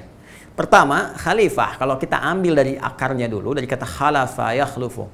Ya, khalafa bisa yakhlifu, bisa yakhlufu. Bisa ada dua makna di sini. Ya, khalafa. Khalafa itu akarnya, itu sesuatu yang menggantikan. Ya, saling menggantikan, gantikan. Kita ambil contoh di Al-Quran surah ke-19 Maryam ayat 59. Fakhalafa min ba'dihim khalfun adha'us shalah. Ya, maka setiap generasi itu akan saling menggantikan. Apalagi kalau ada nanti pelaku maksiat yang sudah bermaksiat luar biasa, ya, susah diajak tobat dan sebagainya, maka Allah akan gantikan generasi yang lebih baik lagi, yang mau sholat, mau mendekat kepada Allah. Nanti secara siklusnya akan muncul orang-orang baik untuk menggantikan orang-orang yang tidak baik. Nanti akan jalan sesuai dengan ikhtiar kemanusiaan. Tapi sifat manusia sendiri ketika menjalani kehidupan di bumi disebut oleh Allah dengan nama khalifah. Dari akar kata khalafa, makna pertamanya satu, memberikan kesan bahwa kehidupan di bumi itu membawa misi yang akan kita jalani, sifatnya akan saling menggantikan satu dengan yang lainnya. Ya. Jadi ini pesan pertama, nggak ada yang abadi, yang tadi saya terangkan. Saling menggantikan. Ayah wafat, gantikan oleh anak, anak wafat, gantikan oleh anaknya lagi, oleh anaknya lagi, oleh anaknya lagi. Karena itu, turunan dari ini semua, untuk menjadi khalifah yang baik, membawa nanti misi kehidupan di bumi, karena akan saling menggantikan, Allah meminta kita untuk membawa diri, ya, membekali diri dengan baik, dan mewariskan bekal itu kepada generasi-generasi yang akan menggantikan kita. Maka turunlah ayat-ayat menjelaskan. Misal, Quran surah keempat An-Nisa di ayat ke-9. وَلِيَخْشَى الَّذِينَ لَوْ تَرَكُوا مِنْ خَلْفِهِمْ ذُرِّيَّةً ضِعَافًا خَافُوا عَلَيْهِمْ وَلْيَتَّقُوا اللَّهَ وَلْيَقُولُوا قَوْلًا سَدِيدًا. Kata Allah, hei, hendaklah kalian merasa khawatir, merasa takut. Kalau nanti sepeninggal kalian digantikan oleh generasi yang lemah, maka kalian siapkan. Jangan sampai dia lemah. Lemah akidahnya, lemah pengetahuannya, lemah harta bendanya. Kalian siapkan dengan baik. Ya, karena itu diberi contoh oleh Allah Subhanahu Wa Taala, misal di Quran surah ketiga Ali Imran di ayat 35 sampai 37. Bagaimana kemudian orang tua itu menyiapkan generasi lebih baik sehingga bisa menggantikan mereka di masa depan. Ya, sesuai dengan tantangan kehidupannya. Ya, kita beri contoh misalnya Imran menikah dengan Hannah. Kan masanya Imran dengan Hannah itu akan beda dengan masa anaknya. Karena itu mereka berusaha mendidik ya anaknya dengan baik, yaitu Maryam, dididik dengan orang yang baik. Nabi Zakaria alaihissalam ditempatkan di tempat yang baik, mihrab, diisi dengan rezeki yang halal, dengan yang terbaik, ya, diberikan kemudian kebaikan-kebaikan, dimohonkan perlindungan kepada Allah, sehingga apa yang terjadi? Maryam tumbuh menjadi perempuan yang sangat luar biasa, sangat istimewa. Dan Maryam pun menyiapkan lagi anaknya lebih baik dibandingkan dengan ibu dan kakek neneknya, yaitu Isa alaihissalam. Maka itu Isa tumbuh lebih baik dibandingkan dengan ibu dan kakek neneknya ke atasnya. Kenapa? Karena tantangan di masa Isa alaihissalam beda dengan tantangan di masa kakek neneknya, bahkan Imran, bahkan Hannah, bahkan ibundanya Maryam alaihissalam. Karena itu teman-teman sekalian, ini semua bagian dari ketakwaan kepada Allah Subhanahu wa taala. Kenapa? Sifat kehidupan kita di bumi pertama disebut dengan khalifah. Hati-hati, kita pasti punya kehidupan yang akan saling menggantikan. Nggak percaya silakan. Setiap anak yang lahir di muka bumi pasti ada orang tuanya kan? Orang tuanya meninggal, kita yang menggantikannya. Kemudian kita pasti akan meninggal, digantikan lagi oleh anak kita, cucu kita dan sebagainya. Sekarang pertanyaannya, bekal apa yang telah kita siapkan untuk diwariskan pada generasi setelah kita untuk menghadapi tantangannya di masa depan yang lebih daripada kita saat ini? Silahkan cek. Masa-masa kita ke belakang, 10 tahun, 20 tahun yang lalu, beda kan dengan sekarang? Jauh sekali. Jadi kalau kita tidak siapkan dengan baik, maka mustahil kita bisa membawa misi ini dengan luar biasa dan sempurna kita jalan dengan izin Allah Subhanahu wa taala. Kedua, ya, kata khalifah juga mengandung arti sesuatu yang makmur dan baik. Ya, saya cepat saja karena waktu kita terbatas. Makmur, baik. Ya. Apa itu makmur? Makmur itu dari kata amara, ya'muru, ya. Bahwa amirun wa dzaka ma'mur. Di antaranya makna makmur itu sesuatu yang bermanfaat. Saya arahkan ke sini dulu. Sesuatu yang bermanfaat. Sesuatu yang melahirkan kesuksesan. Ya. Dan sesuatu yang mengandung kebaikan. Ini. Makmur. Dewan Kemakmuran Masjid, yaitu kumpulan orang-orang yang bisa menghadirkan program-program yang bermanfaat di masjid. Ya, dari kata amara ya'muru. Karena itu kalau kita buka Quran surah ke-9 At-Taubah ayat ke-18, innama ya'muru masajidallah. Sungguh orang-orang yang mampu memakmurkan masjid-masjid Allah. Ya, jadi memakmurkan itu bukan bikin rame. Makmur itu bukan rame. Kalau cuma rame di pasar rame, alun-alun rame, kebun binatang juga rame. Ya kan? Makmur itu membawa sesuatu yang bermanfaat, yang baik. Jadi kalau di masjid disebut Dewan Kemakmuran Masjid, maka bikin program-program yang bermanfaat untuk umat. Ya, minimal dalam berjamaah. Ya, man amana billahi wal yaumil akhir, bikin kegiatan yang menguatkan iman kepada Allah, ingat akhirat. Makanya kalau ke masjid jangan cari proyek. Masjid itu proyek akhirat, bukan dunia. Ya, begitu Anda ke masjid, ingat kepada Allah. Dan fasilitas di masjid, fasilitasi masyarakat, orang-orang salat, orang-orang mendekat, supaya dia ingat kepada Allah, meningkat imannya, ingat hari akhir. Ya, pertama dengan salat, cari imam yang bagus, supaya saat mengimami terasa khusyuknya, ada manfaatnya, dengan doanya, ada manfaatnya. Itulah amara ya'muru. Sesuatu yang mengandung nilai manfaat. Sekarang, tarik ke dalam pemaknaan tadi. Teman-teman sekalian, kenapa kita disebut dengan khalifah? Ya, salah satu maknanya adalah untuk membawa sifat-sifat kemakmuran dalam kehidupan. Di antara sifat makmur ini pertama membawa manfaat. Ya, mohon izin. Tidaklah kita diciptakan di muka bumi ini, beraktivitas di bumi, kecuali setiap diri kita membawa tugas untuk menampilkan manfaat yang baik dalam kehidupan.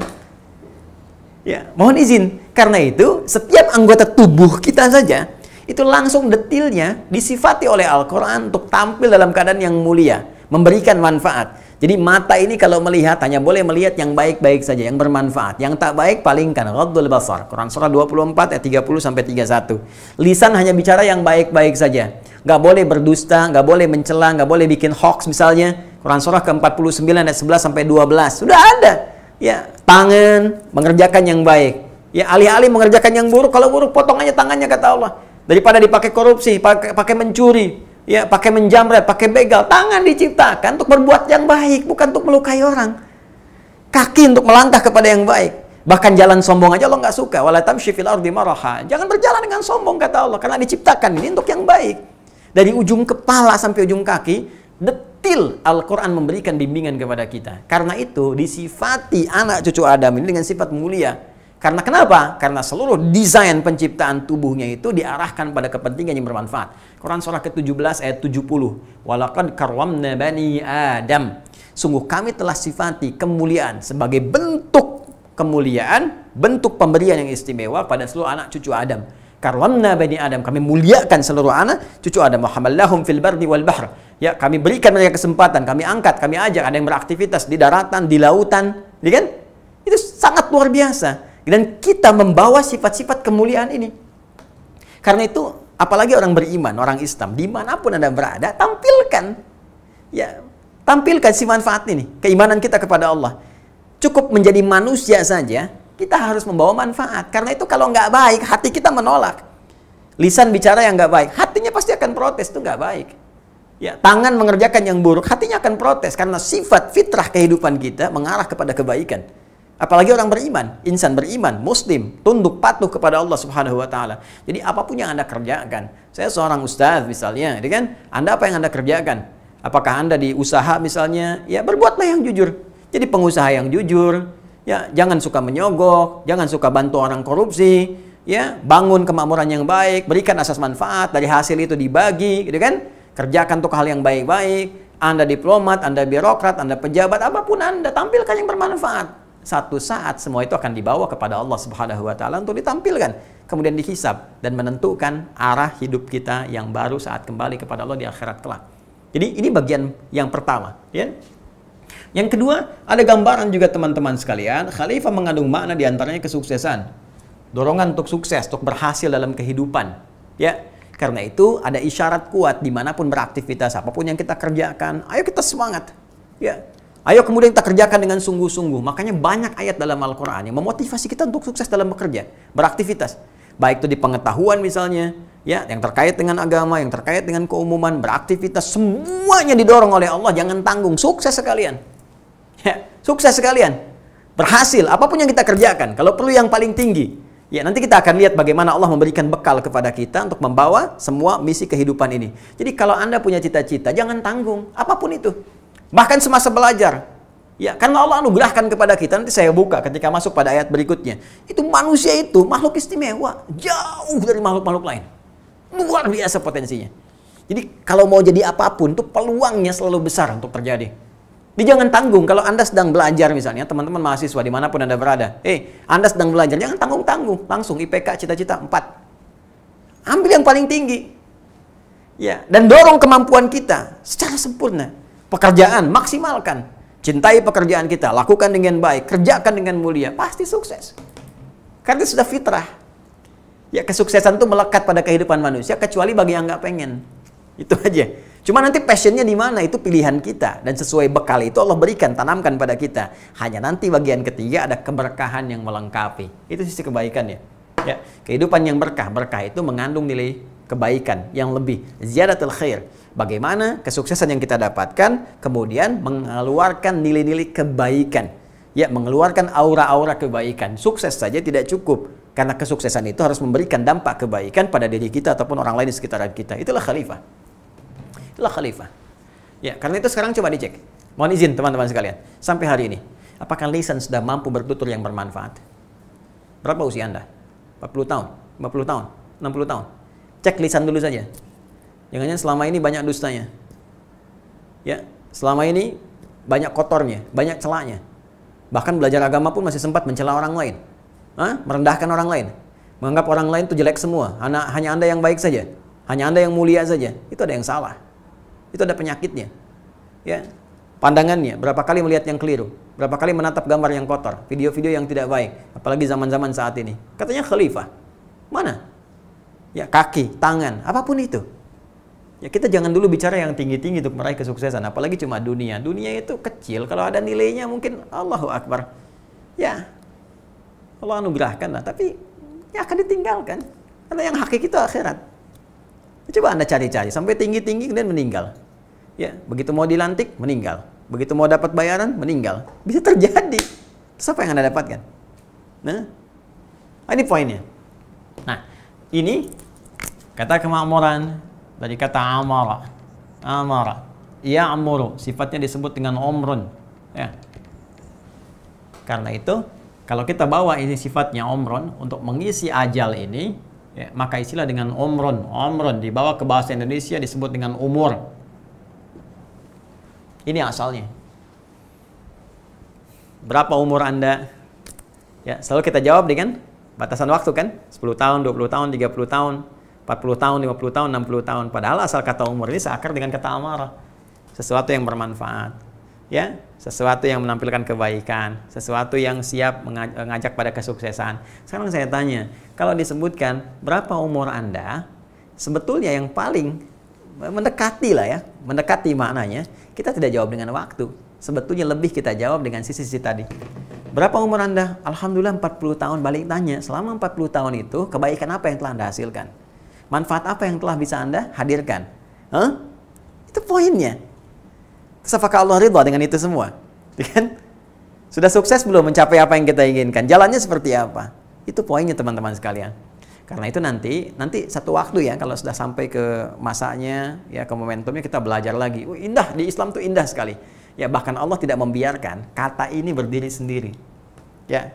Bahkan kalau kita tambahkan sifat dari umur itu, kita tambahkan tak di ujungnya. Umrun tambah tak di ujung, tak marbutah jadi umratun, umrah. Ada ibadah yang Allah kemudian syariatkan namanya umrah, yang kalau benar hikmah esensi di balik umrah itu akan membimbing kita mendapatkan rahasia di balik umur. Ya. Makanya kan umrah ya sederhana kan? Ritualnya, rukunnya terbatas kan? Ya, dari mulai kita berniat, kemudian dalam miqat itu, setelah itu kan kita tempuh 3 ritual utama kan? Dari tawaf, ya, kemudian sa'i, kemudian tahallul. Ya, tawaf itu kan gambaran aktivitas kita. Ya, 7 kali kan kita berputar, 7 kali dalam sepekan kita beraktivitas. Ya, jangan-jangan cuma putar-putar saja, itu ada hikmahnya itu. Ya, hati-hati. Jangan-jangan saat berputar-putar itu hanya untuk mengejar target, tujuan, menyium hajar aswad, mau dekat, saling menyungkirkan orang, menyungkurkan orang. Ya, ngejar karir, yang penting orang nggak boleh.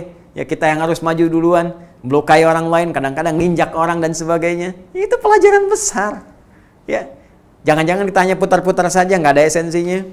Setelah itu apa? Sa'i. Apa artinya sa'i? Bukan lari-lari kecil. Kalau lari kecil maraton apa artinya? Lari-lari besar.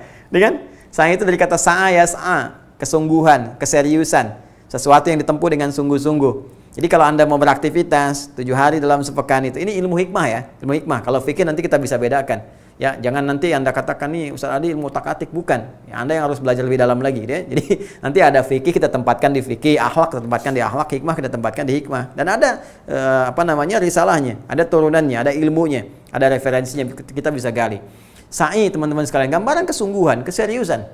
Ya, itu kan asalnya dari kisah Sayyidah Hajar alaihissalam ketika akan memberikan dengan izin Allah air kepada anak-anaknya, Nabi Ismail alaihissalam, ya. Ya, kakek Nabi Muhammad SAW ketika kehausan kan dicari. Bagaimana beliau ikhtiar dengan sungguh-sungguh digambarkan dalam proses sa'i itu. Makanya disebut sa'i, kan ibadahnya untuk mencontoh perjuangan di masa lalu dengan sungguh-sungguh. Anda harus berpikir yang positif, saring yang jelek-jelek tinggalkan. Jadi dalam keadaan sulit pun kalau ingin sungguh-sungguh, pertama berprasangka baik kepada Allah Subhanahu wa taala. Saring yang jelek-jelek, tinggalkan yang jeleknya, ambil yang baik, berprasangka baik kepada Allah. Menyaring sesuatu dengan baik, menghilangkan yang kotornya, mengambil yang beningnya saja, itu disebut dengan tasfiyah namanya. Ya, tasfiyah. Tempatnya disebut dengan sofa namanya. Orangnya disebut dengan sufi. Ya kan? Sufi itu orang yang mampu menghilangkan yang kotor-kotor sehingga yang bersih-bersihnya itu yang dihadirkan. Maka dia tingkatkan zikirnya kepada Allah dalam konteks ibadah syariat kepada Allah Subhanahu wa taala. Itu maksudnya. Di sufi yang sesungguhnya ketika dia banyak dan tingkatkan ibadah dengan konteks dan batasan syariat. Ya, salatnya diperbagus kepada Allah, zikirnya diperbaiki kepada Allah, puasa ditingkatkan, baca Quran yang benar dan baik sehingga hatinya menjadi bening, jadi baik, semakin dekat dengan Allah dan semakin senang menjauhi maksiat. Demikian pula ketika Sayyidah Hajar ingin berusaha dengan sungguh-sungguh, dia tepikan yang kotor-kotornya, dia saring. Maka dia bergerak kemudian naik ke atas bukit. Karena itu untuk mengabadikan bukitnya disebut dengan sofa. Orang yang bening, berjuang dengan baik, sungguh-sungguh untuk mencapai apa yang dia harapkan, sesuatu yang sangat dia inginkan, tingkat capaian tertinggi, disebut dengan marwah namanya. Dia pengen kejar marwah itu, maka sungguh-sungguhlah dia lakukan. Hal pertama yang harus dia lakukan berpositif baik, prasangka baik, husnudzan, positive thinking kepada Allah Subhanahu wa taala. Maka Allah akan angkat derajat dia dan berikan bimbingan untuk kemudahan meraihnya. Kadang-kadang berikhtiar, serius itu teman-teman sekalian, tidak mudah. Kadang-kadang naik turun, kadang-kadang mesti lari-lari. Ketika ada peluang, Anda harus kejar. Walaupun di ujungnya belum tentu Anda dapatkan, tapi jangan putus asa. Seperti Sayyidah Hajar, ketika turun melihat ada seperti oase, ya beliau lari, ya, atau berjalan cepat pada saat itu. Kemudian sampai ke sana ternyata hanya fata morgana, balik lagi sampai 7 kali. Kadang-kadang Anda yang ikhtiar, mungkin anak Anda yang dapatkan, ya kan? Tapi karena hasil kerja keras Anda, karena ikhtiar Anda. Anda jangan kira anak yang sukses sekarang karena kerja keras Anda. Mungkin ibu Anda yang sering tahajud, ibu yang menangis, menyiapkan, bapak yang nyangkul dulu dengan keringatnya, mohon kepada Allah, ya Allah, jangan sampai anak saya seperti saya saat ini, ya Allah. Berikan kekuatan kepada anak saya, jangan sampai tempat tidurnya seperti saya, makanannya seperti saya. Ya Allah, berikan kebahagiaan kepadanya. Anda merasa Anda yang sukses, mungkin cuma 30% saja. Makanya di Quran surah ke-46 itu, teman-teman sekalian, di Al-Ahqaf, di ayat ke-15 itu diminta kita untuk meningkatkan bakti kepada kedua orang tua. Disindir langsung, bahkan diberikan bimbingan doanya. Rabbi auzi'ni an ashkura ni'mataka allati an'amta 'alayya wa 'ala walidayya wa an a'mala shalihan tardah. Ya Allah, bimbing aku untuk meningkatkan syukurku kepadamu atas nikmat yang kau berikan kepadaku dan atas orang tuaku, ya Allah. Ya, atas bimbingan orang tuaku, kerja keras orang tuaku. Itu sesuatu yang besar. Karena itu dicitrakan, ya, dalam visualisasi ibadah umrah itu, ketika Anda kerjakan, teman-teman, 7 hari dalam sekali itu, semangat kerjakan. Kejar peluang dengan baik. Tingkatkan kekuatan kita, tingkatkan tos kerja kita, capai itu semaksimal mungkin. Boleh jadi usaha kita membangun pondasinya, mungkin anak-anak kita yang teruskan, kesuksesannya bisa kita dapatkan juga. Ya.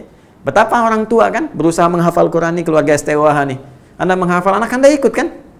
Boleh jadi anak Anda yang mendengar lebih kuat dibandingkan Anda. Anda yang berusaha berikhtiar berdoa, anak Anda 30 juz duluan. Tapi kan Anda dapat bagiannya. Ya, dapat. Allahu Akbar. Allah apresiasi dengan baik. Orang-orang kemudian mencari. Kalau anak hafal Quran, demi Allah saya katakan, yang dicari orang tuanya. Siapa bapaknya? Siapa ibunya? Bagaimana bisa menyiapkan anak seperti ini? Itu luar biasa. Padahal bapaknya, ibunya belum tentu hafal. Itu luar biasa gitu. Ya, itu diantaranya. Ya, setelah itu apa? Jadi bening, jadi baik, pikiran kita cerah, itu disimbolkan lewat tahallul. Ya, tahallal ya tahallulan. Ya, seakar, diambil akar kata awalnya halal. Halal itu boleh, nggak ada masalah, bening, bagus. Orang-orang kalau sudah sukses, semua bisa nikmat, boleh, nyaman. Ya, dan meninggalkan segala yang diharamkan oleh Allah Subhanahu wa taala. Itulah umrah, kaitan dengan umur. Jadi di Islam itu lengkap sekali. Itu baru satu nama. Nah, sekarang untuk mewujudkan ini semua, membawa misi-misi ini, apapun kemudian aktivitas kita, maka Allah berikan bekal yang paling utama. Disebutlah nama manusia pertama yang tadi diciptakan, diberikan bekalnya. Di Al-Baqarah ayat 31. Ya. Wa 'allama Adamal asma'a kullaha. Ya, kemudian Allah sampaikan dan Allah mengajarkan kepada Adam, diberitahu kepada kita, ya, nama manusia pertama yang diciptakan itu sebelum turun ke bumi diberikan bekal. Dan ini pengingat kepada kita semua bahwa bekal ini yang paling menentukan untuk menopang misi utama kita sebagai khalifah di bumi dengan hal-hal yang tadi telah kita jelaskan. Ya, kemudian setelah itu kita mesti menguatkan misi ini supaya berjalan dengan sempurna dengan bekal yang Allah berikan. Isyaratkan kepada Adam, yaitu pengetahuan, ilmu. Wa 'allama Adamal asma'a kullaha. Dan Allah mengajarkan kepada Adam segala hal yang diperlukan untuk membawa misi itu, untuk menjalankan misi yang mulia itu. Ya, asma' kullaha, semua nama-nama. Ya. Ini menunjukkan banyak hal sebetulnya, menunjukkan memori manusia yang diwakili di ayat ini oleh Adam alaihissalam. Bagaimana memori bisa mengingat segalanya? Itu berapa kapasitasnya? Ya, konon di California University itu pernah diriset, ya, apa namanya? Kapasitas memori manusia itu setidaknya paling sedikit 100 juta gigabyte setidaknya. Itu bisa menampung banyak hal. Kalau nggak percaya berapa ingatan kita, coba Anda berapa tahun sekarang ingat-ingat dari kecil sampai sekarang, tuliskan berapa banyak kertas yang dibutuhkan, berapa banyak tinta yang diperlukan untuk menuliskan itu semua. Dan itu belum selesai. Yang Anda tuliskan semua, penanya belum ditulis.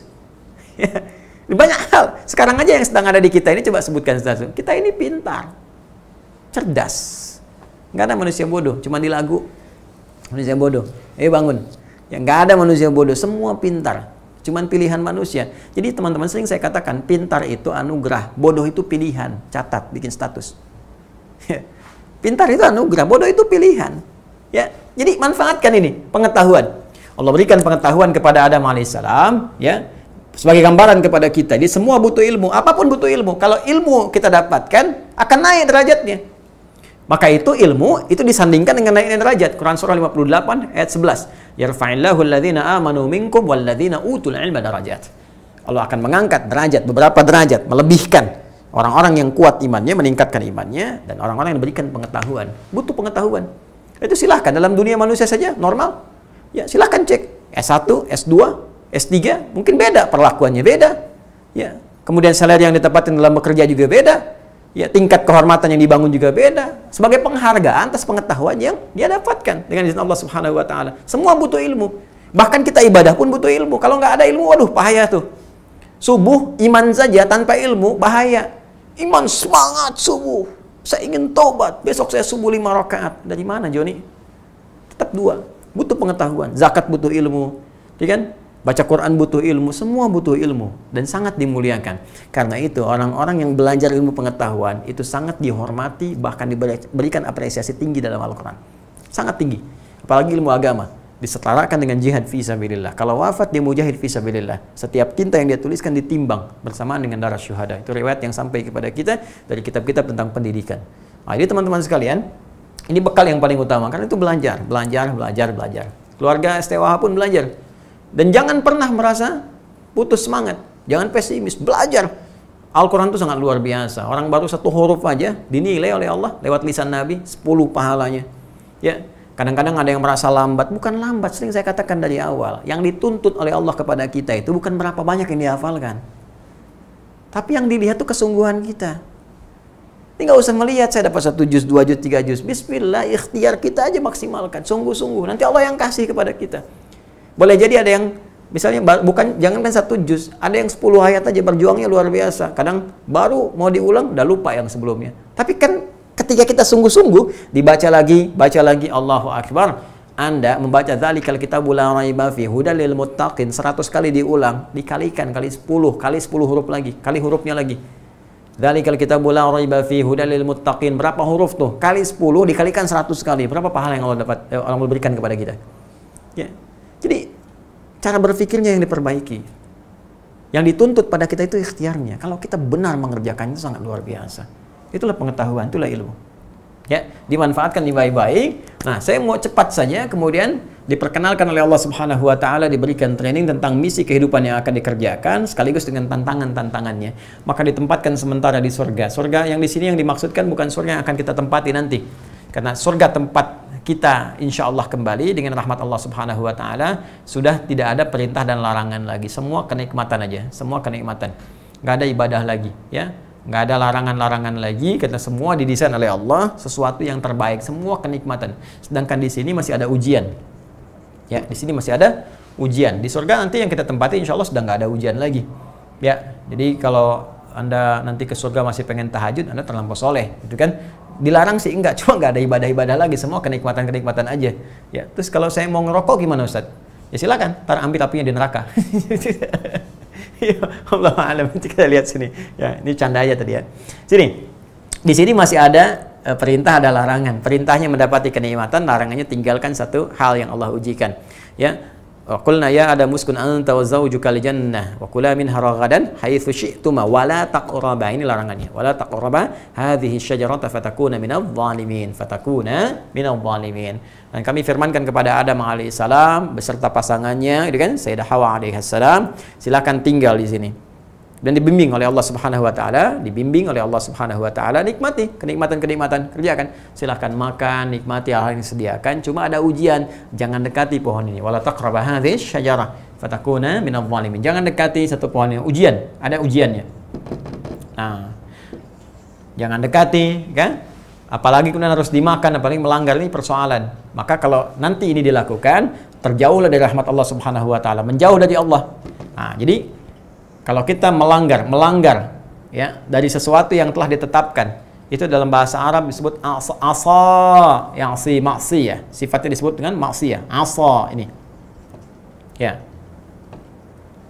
Kemudian sifatnya disebut dengan maksiyah. Fa asa Adam rabbahu faghawa, gitu kan?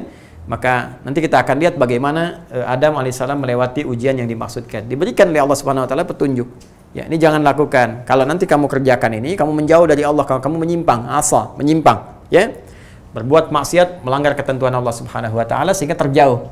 Ya, Anda kan punya masalah dengan saya, nggak mungkin dekat dengan saya, pasti Anda akan menjauh. Itu kan sudah sifat. Ya, sekarang Anda bermasalah dengan Allah, bagaimana bisa dekat? Kecuali Anda membangun hubungan baik kembali, yaitu disebut dengan taubat namanya. Ya kan? Nah, karena itu, ketika seseorang mengerjakan perintah Allah, patuh kepada Allah, maka dia akan dekat dengan Allah. Kalau dekat dengan Allah, ya sudah, tuntaslah segala kemudahan hidup. Ya, Anda dekat dengan pejabat, dengan orang-orang yang mungkin memberikan solusi dalam konteks kehidupan sementara, hidup Anda mudah. Dekat dengan Allah, apa yang tidak mudah bagi Allah? Nah, sekarang bermasalah dengan Allah, bagaimana bisa diberikan kemudahan? Yang paling lucu itu gini, yang paling lucu, ya, mohon maaf, ya, mendekat kepada Allah tapi melanggar perintah Allah. Atau pengen rahmat Allah tapi menjauh dari Allah. Katanya pengen keberkahan, pengen rahmat. Ya, di rumah tangga begitu. Aku menginginkan hidup yang samara, sakinah, mawadah, dan rahmah. Semua itu kan milik Allah. Makanya dibuka dengan kalimat ayat. Quran surah 30 ayat 21. Wa min ayatihi. Sebelum sakinah litaskunu ilaiha, ya, mawadah dan rahmah dibuka dengan ayat. Ayat itu tanda yang mendekatkan kita dengan Allah. Al-Quran disebut ayat karena ketika kita baca menjadi lebih dekat kita dengan Allah. Ya, ayat itu intinya ibadah. Sekarang Anda pengen sakinah, pengen mawadah, tapi jauh dari Allah. Di mana logikanya, Suneo? Di mana logikanya? Sakinah punya Allah, Anda jauh dari Allah. Mawaddah punya Allah, Anda jauh dari Allah. Rahmah punya Allah, Anda jauh dari Allah. Terus Anda pengen itu. Di mana logikanya? Ya, maka dekati Allah. Dekati, minta, cari solusi. Pun demikian kita kembali ke sini, ya. Ketika menjauh dari Allah Subhanahu wa taala apalagi bermaksiat, maka di sini kemudian terputus dari rahmat. Nah, maka diperkenalkan oleh Allah Subhanahu wa taala, bahkan sebelumnya ini ada musuh. Ya, musuhnya siapa namanya? Iblis. Iblis dari kalangan jin. Masih ingat saya sebutkan di awal ada malaikat dengan jin gitu kan? Yang sebagian ada ketika Adam diberikan tugas sebagai khalifah di muka bumi, jin protes. Kenapa bukan kami saja ya yang diberikan? Malaikat dulu yang pertama menyampaikan, Allah berikan hikmah lewat ilmu dan malaikat menyadari kami nggak bisa mencapai itu. Memang hanya Adam saja. Ya, malaikat menyadari. Karena itu Allah mintakan untuk hormat kepada Adam alaihissalam. Nah, ini ketika hormat ini, hormat diminta sujud hormat di Al-Baqarah ayat 34-nya, wa idz qulna lil malaikati isjudu li Adam fasajadu. Sujud semua, sujud hormat yang dimaksud ini. Hormat semua kecuali illa iblis. Satu makhluk aja iblis. Dia nggak mau hormat. Ya, karena ada kecemburuan, ada kesombongan. Kenapa bukan saya yang ditugaskan? Ya, saya kan lebih hebat dibandingkan dengan dia, gitu kan? Nah, ini iblis. Nah, ini iblis itu siapa? Coba kita cari itu. Kan tadi yang ada cuma malaikat, jin kan? Terus Adam diciptakan. Iblis ini dari mana datangnya tiba-tiba muncul? Nah, iblis ini kita akan temukan teman-teman sekalian di Quran surah ke-18 ini Al-Kahf ayat ke-50. Tadi ini sudah saya sampaikan Quran surah kedua ayat 34. Ya, satu-satunya yang tidak mau sujud itu adalah iblis. Siapa iblis ini? Quran surah 18 Al-Kahf sekarang malam Jumat biasa kita baca ayat 50. Ya, pembukanya sama dengan ayat 34 di Al-Baqarah. Wa idz, ya. Ini sama di sini wa idz qulna, sini wa idz qulna. Wa idz qulna lil malaikati isjudu li Adam fasajadu illa iblis kana minal jinni fa fasaqa an amri rabbih.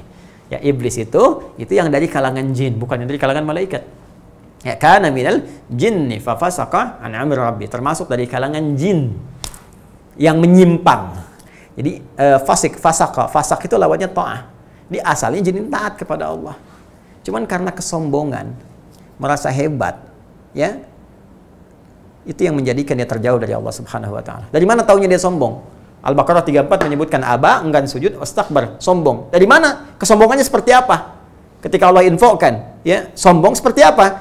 Ditafsir di Quran surah ke-7 Al-A'raf ayat 11 sampai dengan 13. Di ayat 12-nya jelas Allah sebutkan, qala ma mana'aka alla tasjuda idz amartuk. Ya, Allah berfirman, ini sengaja Allah tampilkan. Allah Maha tahu.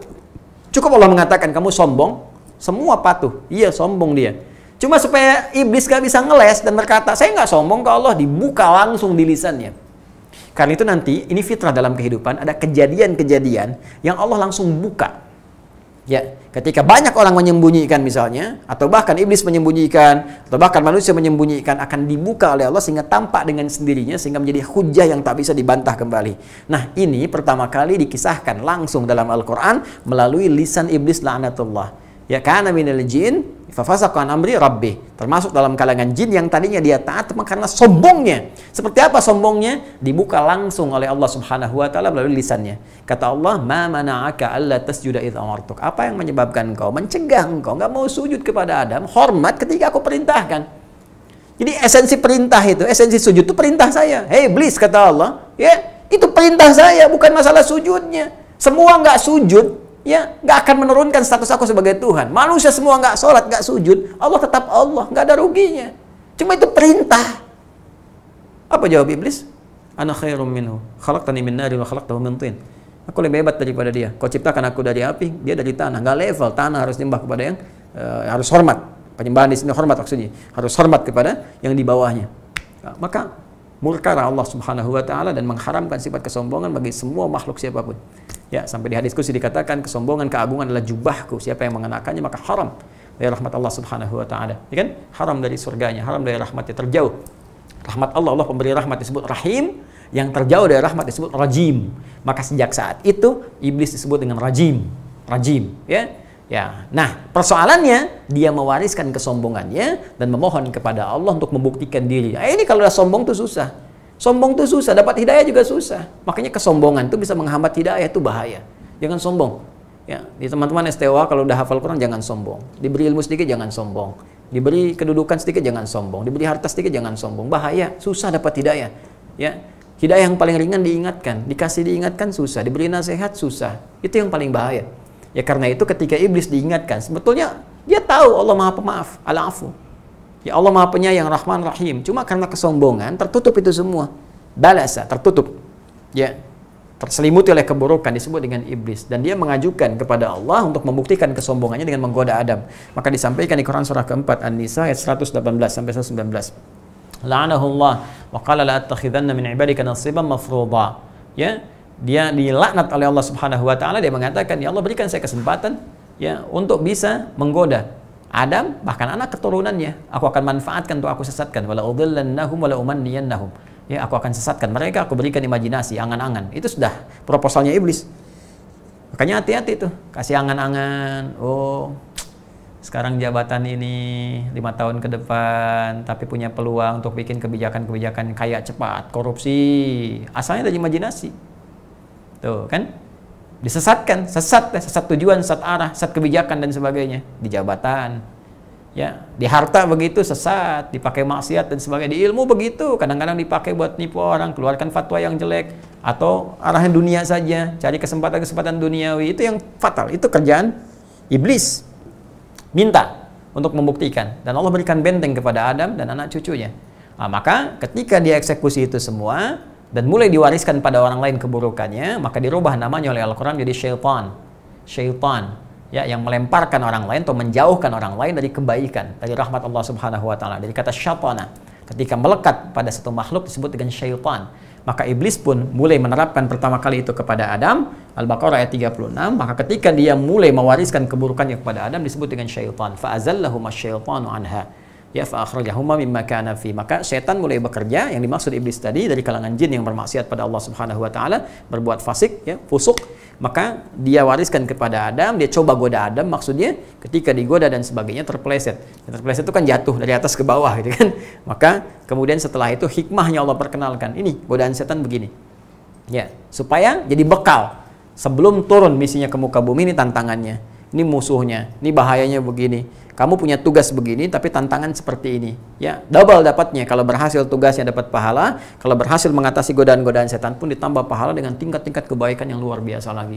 Maka dari itu setelah siap semua diperkenalkan, tugasnya patuh pada perintah Allah, pokoknya kerjakanlah yang Allah perintahkan. Nanti dibimbing kata Allah. Ya, ada bimbingan-bimbingan. Tapi hati-hati dengan musuh ini. Allah berikan juga perisai-perisai. Maka setelah siap, diturunkanlah untuk memulai kehidupan di muka bumi. Saat diturunkan ini, janji Allah ditepati. Diberikan bimbingan kehidupan supaya untuk mematuhi Allah ini detil petunjuknya jelas. Ya, di juklak juknisnya jelas. Ya, makanya semua itu di Islam itu jelas semua. Dari bangun tidur sampai tidur lagi. Nah, maka muncul Quran surah kedua Al-Baqarah ayat ke-38. Ya, mulai kemudian diturunkan. Nah, ini dia, Quran surah kedua ayat 38. Ya, Allah firmankan kemudian, ya, qulna ihbitu minha jami'a. Turun kalian semua sekarang, dimulailah misi kehidupan. Allah sudah perkenalkan kepada Adam alaihissalam, sudah dilatih kan? Kemudian sudah diperkenalkan di musuhnya dan sebagainya. Bahkan ketika ya, tergelincir salah oleh iblis tadi, digoda tadi melalui sifat setannya, Allah berikan petunjuk untuk kembali karena Allah punya sifat Rahman Rahim tadi. Dan Adam membaca, Adam mengetahui Allah punya sifat Al-Afu, pemaaf, Allah pengampun, Allah penyayang. Maka Adam kembali kepada Allah Subhanahu wa taala, minta diberi petunjuk bagaimana caranya untuk bisa diterima dalam kebaikan lagi. Ya, maka diberikan kemudian oleh Allah Subhanahu wa taala beberapa petunjuk kalimat untuk kembali. Quran surah kedua ayat 37. Fatalaqqa Adamu min rabbih kalimatin fataba alaihi. Maka Adam pun mendapatkan bimbingan dari Allah, kalimat-kalimat taubat, maka dibimbing kembali untuk menuju rahmat Allah Subhanahu wa taala. Ya, apa kalimat-kalimatnya? Itu ada di Quran surah ke-7 ayat 23. Di antaranya Rabbana zalamna anfusana wa illam taghfir lana wa tarhamna lanakunanna minal khasirin. Maka di sini Adam kemudian mengetahui ya kemudian secara sempurna apa yang harus dia kerjakan, harus dia lakukan. Ini kalau salah baliknya seperti ini, kan? Sebab ketika Adam turun nanti ke bumi, sudah menjadi manusia terpilih, sudah diangkat menjadi nabi untuk membawa risalah untuk pribadinya. Ya, karena belum ada umat, karena itu Adam bukan rasul. Ya, jadi kalau masih di langit belum jadi nabi, manusia pertama. Begitu tugas kemudian turun ke bumi, jadilah nabi, membawa berita untuk pribadinya, menata diri untuk kebaikan dalam membawa misi kehidupan di muka bumi. Karena itulah Allah menyebut Adam terpilih di Quran surah ketiga Ali Imran ayat 33. Innallaha astafa Adam wa Nuha wa ala Ibrahim wa ala Imran 'alal alamin. Innallaha astafa Adam. Allah memilih Adam alaihissalam untuk bertugas pertama kali di bumi, membawa misi kenabian untuk membangun misi sebagai khalifah di muka bumi, fil ard. Nah, ketika turun tadi, teman-teman sekalian, kembali ke Al-Baqarah ayat 38, Allah sampaikan, "Qul nahbitu minha jami'a, fa imma ya'tiyannakum minni huda. Faman tabi'a hudaya fala khaufun 'alaihim wa la hum yahzanun." Bersamaan dengan turunnya Adam membawa misi itu, diberikanlah pedoman kehidupan. Kita kan diminta oleh Allah untuk patuh. Patuh nih perintahku. Seperti apa ya Allah patuhnya? Bagaimana juklak hiduptisnya? Allah turunkan huda. Nah, di setiap generasi berganti, anak cucu Adam lahir, kemudian mulai menyebar. Ya, Quran surah ke-49, teman-teman sekalian, di ayat ke-13, ya ayuhan nasu inna khalaqnakum min dzakari wa untha wa ja'alnakum syu'uban wa qabaila lita'arafu. Hai semua manusia, aku ciptakan kalian ada laki-laki ada perempuan. Setelah itu kalian menyebar, ya kan? Bersuku-suku, berkelompok-kelompok, menyebar luas. Setelah menyebar kan ada umat. Sedangkan Adam, sekali lagi manusia, sifat manusia saya sampaikan di awal tadi akan meninggalkan kehidupan di bumi. Ada ajalnya, ada batas waktunya. Ada meninggal, melahirkan generasi, bertumbuh kembang, beranak pinak, jadi umat. Setiap umat itu butuh pembimbing lagi. Maka karena sudah ada umat banyak, butuh kemudian pedoman yang lebih luas, butuh misi khusus. Misi khusus membawa pedoman luas disebut dengan risalah, orang yang disebut dengan rasul. Orang yang disebut dengan apa? Rasul. Maka dia membawa risalah, bawa pedoman lagi, hudan sesuai dengan masanya. Karena itu Nabi Musa bawa Taurat, ya, disebut dengan hudan. Ya, Quran surah ke-17 di ayat yang kedua misalnya, wa ataina Musal kitaba, ya, wa ataina Musal kitaba wa ja'alnahu hudan li bani Israil. Kami berikan kepada Musa kitab Taurat dan kami jadikan Taurat itu sebagai hudan, petunjuk kehidupan. Injil hudan, Al-Qur'an hudan. Al-Qur'an surah ke-2 Al-Baqarah ayat 185. Syahrul Ramadan alladzi unzila fihi al-Qur'an hudan linnas. Jadi semua yang kita kerjakan, ya, umat Nabi Muhammad SAW sampai kehidupan di dunia ini berakhir, petunjuknya ada di Al-Quran. Detail penjelasannya ada di hadis-hadis Nabi SAW. Karena itu lengkap sekali. Gak percaya silahkan cek deh. Demi Allah saya katakan dari awal, cuma di Islam, ya, dengan sumber Al-Quran dan hadis-hadis Nabi SAW, lengkap dari bangun tidur sampai tidur lagi untuk menunjukkan kebenaran risalah Islam. Silahkan cek. Dari bangun tidur kita udah punya petunjuknya. Bangun tidur apa yang dibaca doanya. Ada petunjuk. Doa itu kan petunjuknya, bukan sekedar formalitas dibaca jadi ibadah. Ada petunjuknya. Apa yang harus kita kerjakan? Silahkan cek dari semuanya. Berpakaian ada doanya, makan ada doanya, ke kamar mandi ada doanya, masuk keluar doanya beda, ke masjid ada doanya, kerja ada doanya, semua ada petunjuknya. Ya, masalah ibadah ritual ada semua petunjuknya, lengkap semuanya. Ini poinnya teman-teman sekalian. Ya. Nah, setelah ini semua lengkap, semua disampaikan, semua diturunkan, Allah minta kita silahkan sekarang beraktivitas di bumi. Ya, silahkan. Minimal cari penguat hidup. Ya, tambahkan nutrisi supaya kuat untuk mengemban misi yang tadi. Maka diminta oleh Allah kepada seluruh manusia untuk menguatkan diri, silahkan beraktivitas di bumi yang mampu dijangkau. Quran surah kedua ayat 168, kan? Ya ayyuhan nasu, ya kulu mimma fil ardi halalan thayyiban. Semua manusia silahkan beraktivitas mimma, dari sebagian tempat yang engkau mampu jangkau, fil ardi, di bumi. Jadi nggak bisa kita kelilingi bumi semua untuk beraktivitas. Dalam arti kerjanya, sekarang misalnya pagi di Amerika, siang di Hong Kong, malam di Singapura, misalnya kan, kemudian menjelang subuh ke Afrika, ya nggak mungkin lah, capek gitu kan. Paling-paling Anda menetap di sini sebagian, pergi lagi sebagian, itu mimma namanya. Yang mampu Anda jangkau, karena itu punya cita-cita yang tinggi. Ya silahkan dari sekarang. Saya pengen nanti usia sekian ke Amerika, kan? Usia sekian lagi misalnya saya pergi ke Eropa. Usia sekian lagi, saya mau hidup di tengah-tengah komunitas singa di Afrika, misalnya, kan? Silahkan aja bikin, terserah, bikinkan, ya, tata dengan baik, dan ingat, Anda akan saling menggantikan. Anda harus bawa manfaat, dimanapun itu, even bergaul dengan apapun, ini pertanggungjawaban di hadapan Allah. Cuma sekarang, apakah semua aktivitas yang kita bawa itu punya manfaat dunia saja seperti ini, atau itu pun harus otomatis menjadikan sebagai bekal kita pulang menghadap Allah. Punya nilai nggak? Secara singkat, punya nilai nggak di hadapan Allah? Nah, kalau semua ini ingin punya nilai di hadapan Allah dan otomatis menjadi bekal pulang menghadap Allah, maka langsung diberikan frame besar oleh Allah. Frame-nya dibingkai. Kalau kita bingkai, ini kan kalau belum dibingkai belum bagus kan? Kita bingkai supaya nggak keluar dari bingkai ini. Jadi bingkai manfaatnya, kesuksesannya, kebaikannya semua dibingkai. Apa bingkainya? Dengan Quran surah ke-51 ayat 56. Wa ma khalaqtul jinna wal insa illa liya'budun. Tidaklah aku ciptakan jin dan manusia kecuali untuk mengerjakan semua aktivitas mereka itu sebagai ibadah kepada Allah. Ibadah kepada Allah. Ibadah. Inilah bingkai besarnya. Ibadah. Nah, ini frame-nya.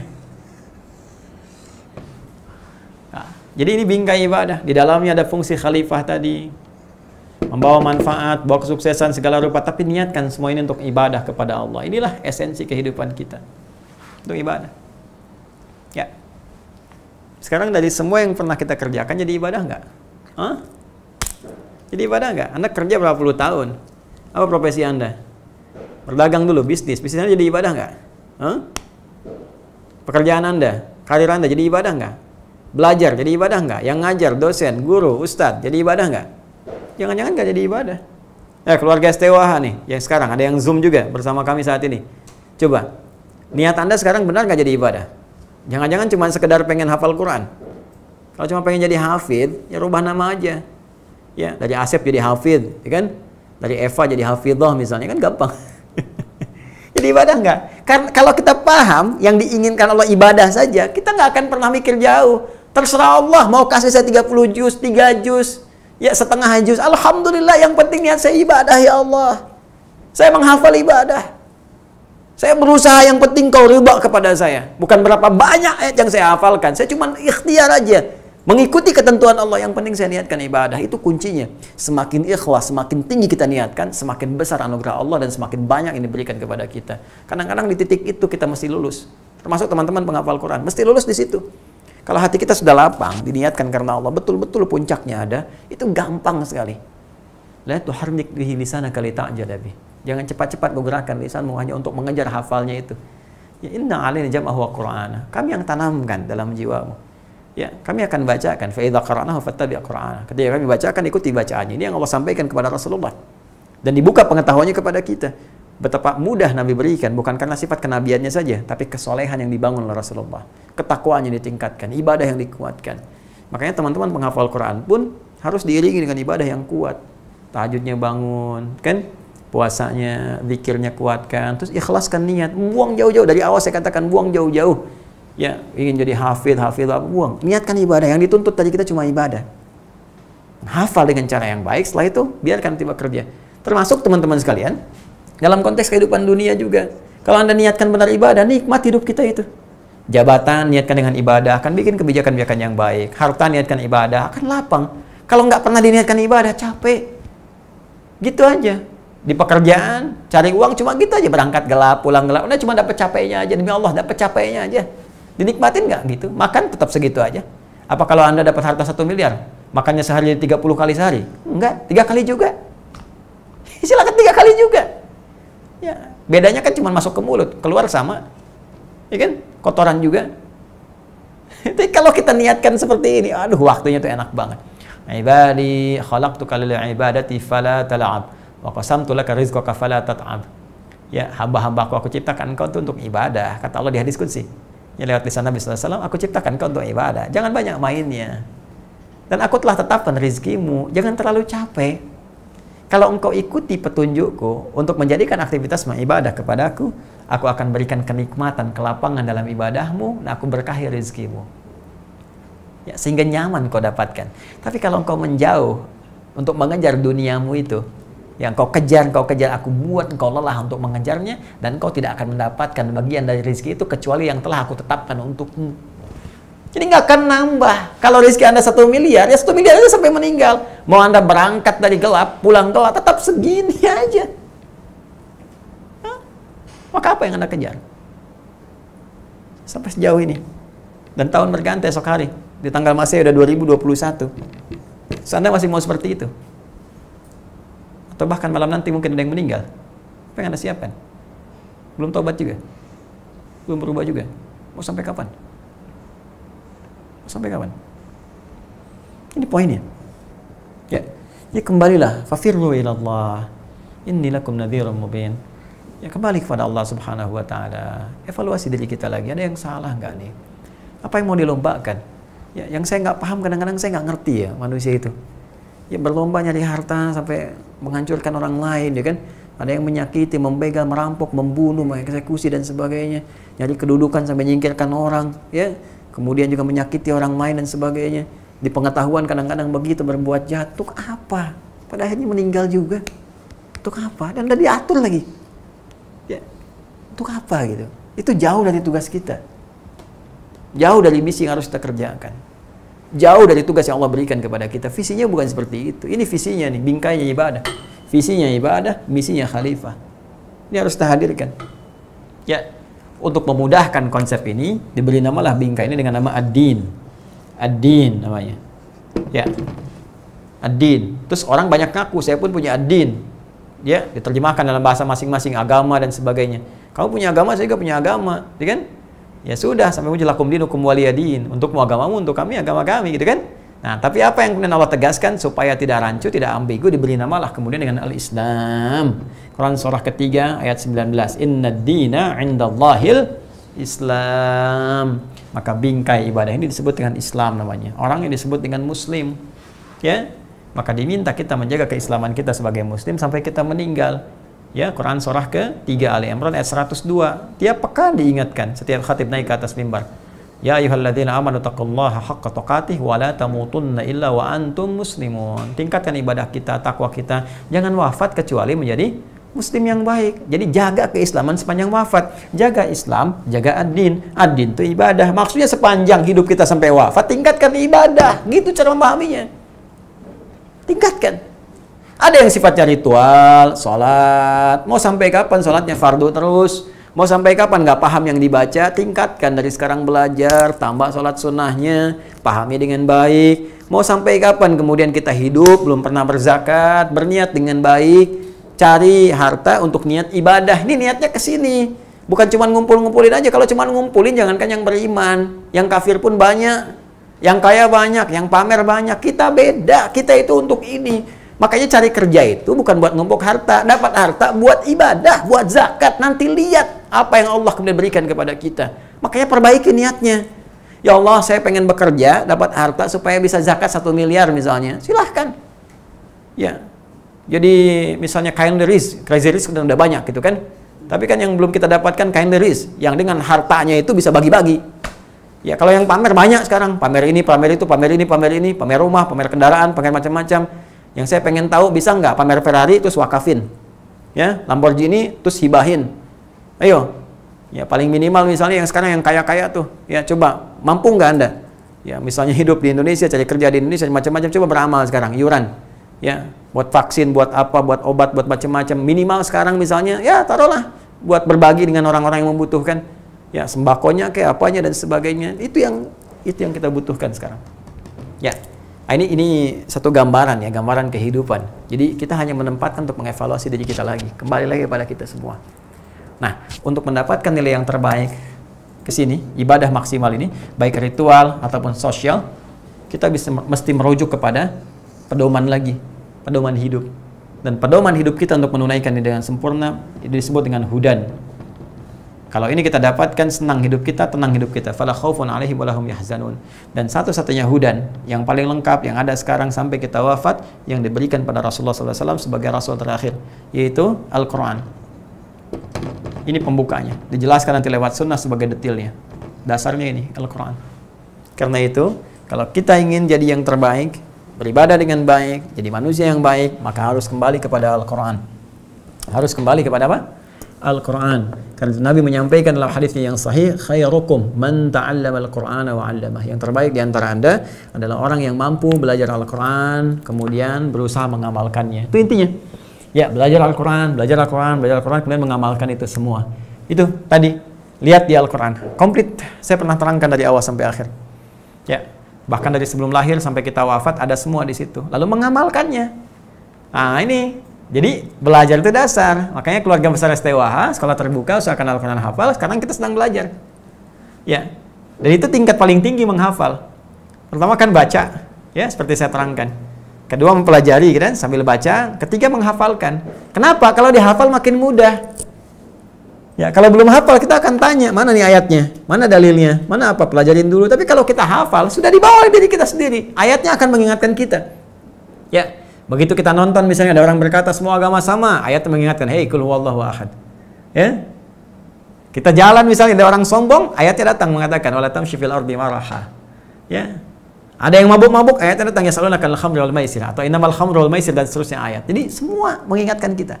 Memandang, ayat mata tiba, berbicara, ayat lisan tiba, dan sebagainya. Itu indah. Itu indah. Karena itu orang-orang yang mempelajari Al-Quran, menghafalkan Al-Quran, dan meniatkan untuk mengamalkannya, ini kuncinya, untuk ibadah. Ini kuncinya ya, terutama teman-teman yang menghafal nih, dan teman-teman yang tersambung dalam Al-Hidayat Official, meniatkan menghafal dan jadi ahli Quran untuk ibadah, untuk mengamalkannya, itu akan dimuliakan langsung oleh Allah di 3 alam sekaligus. Dunia, alam kubur, akhirat. Dunianya akan sangat dihormati, dimuliakan. Silahkan cek dimanapun penghafal Quran itu, kalau benar menghafalnya dimuliakan.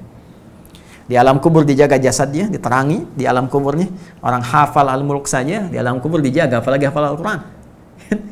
Masya Allah. Dan di akhirat hisabnya dimuliakan, digambarkan oleh Al-Quran, diberikan di Quran surah 35 Fatir di ayat 33 itu, ya, itu sebelum masuk ke surganya diberikan perhiasan gelang-gelang emas. Kalau di At-Tirmidzi itu di dalam keterangan Nabi disebutkan diberikan jubah yang istimewa, mahkota istimewa, untuk membedakan dengan yang bukan ahli Al-Quran. Nah, ahli Al-Quran bukan berapa banyak dihafalkan, tapi berapa banyak dia bersungguh-sungguh untuk menjadi bagian dari keluarga besar Al-Quran. Ya, jadi bukan sekarang kita berikhtiar aja sampai wafat, berikhtiar. Terus mengulang yang sudah hafal, terus menghafal yang belum hafal, sampai kita menjadi bagian dari ahli Al-Quran. Ukurannya kebaikan, ukurannya merubah kita jadi baik. Ya, wa minhum sabiqun bil khairat biidznillah. Ya, thumma awrathna al-kitaba alladziina istafaina min ibadina wa minhum zalimun li nafsihi wa minhum ya muqtasid wa minhum sabiqun bil khairat biidznillah. Quran surah 35 Fatir ayat 32.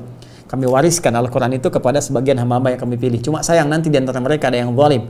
Ya, menempatkan Quran bukan pada tempatnya. Ada yang paket hemat baru untuk dirinya. Tapi yang terbaik, Al-Quran yang bisa merubah diri mereka jadi lebih baik dari sebelumnya.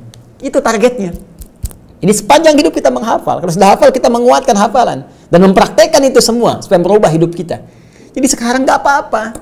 Misalnya teman-teman nih di STWH nih, ada yang, saya, ya Allah, udah berapa lama nih saya cuman 10 ayat Ustaz. Saya kayaknya lambat. Bukan itu yang dicari.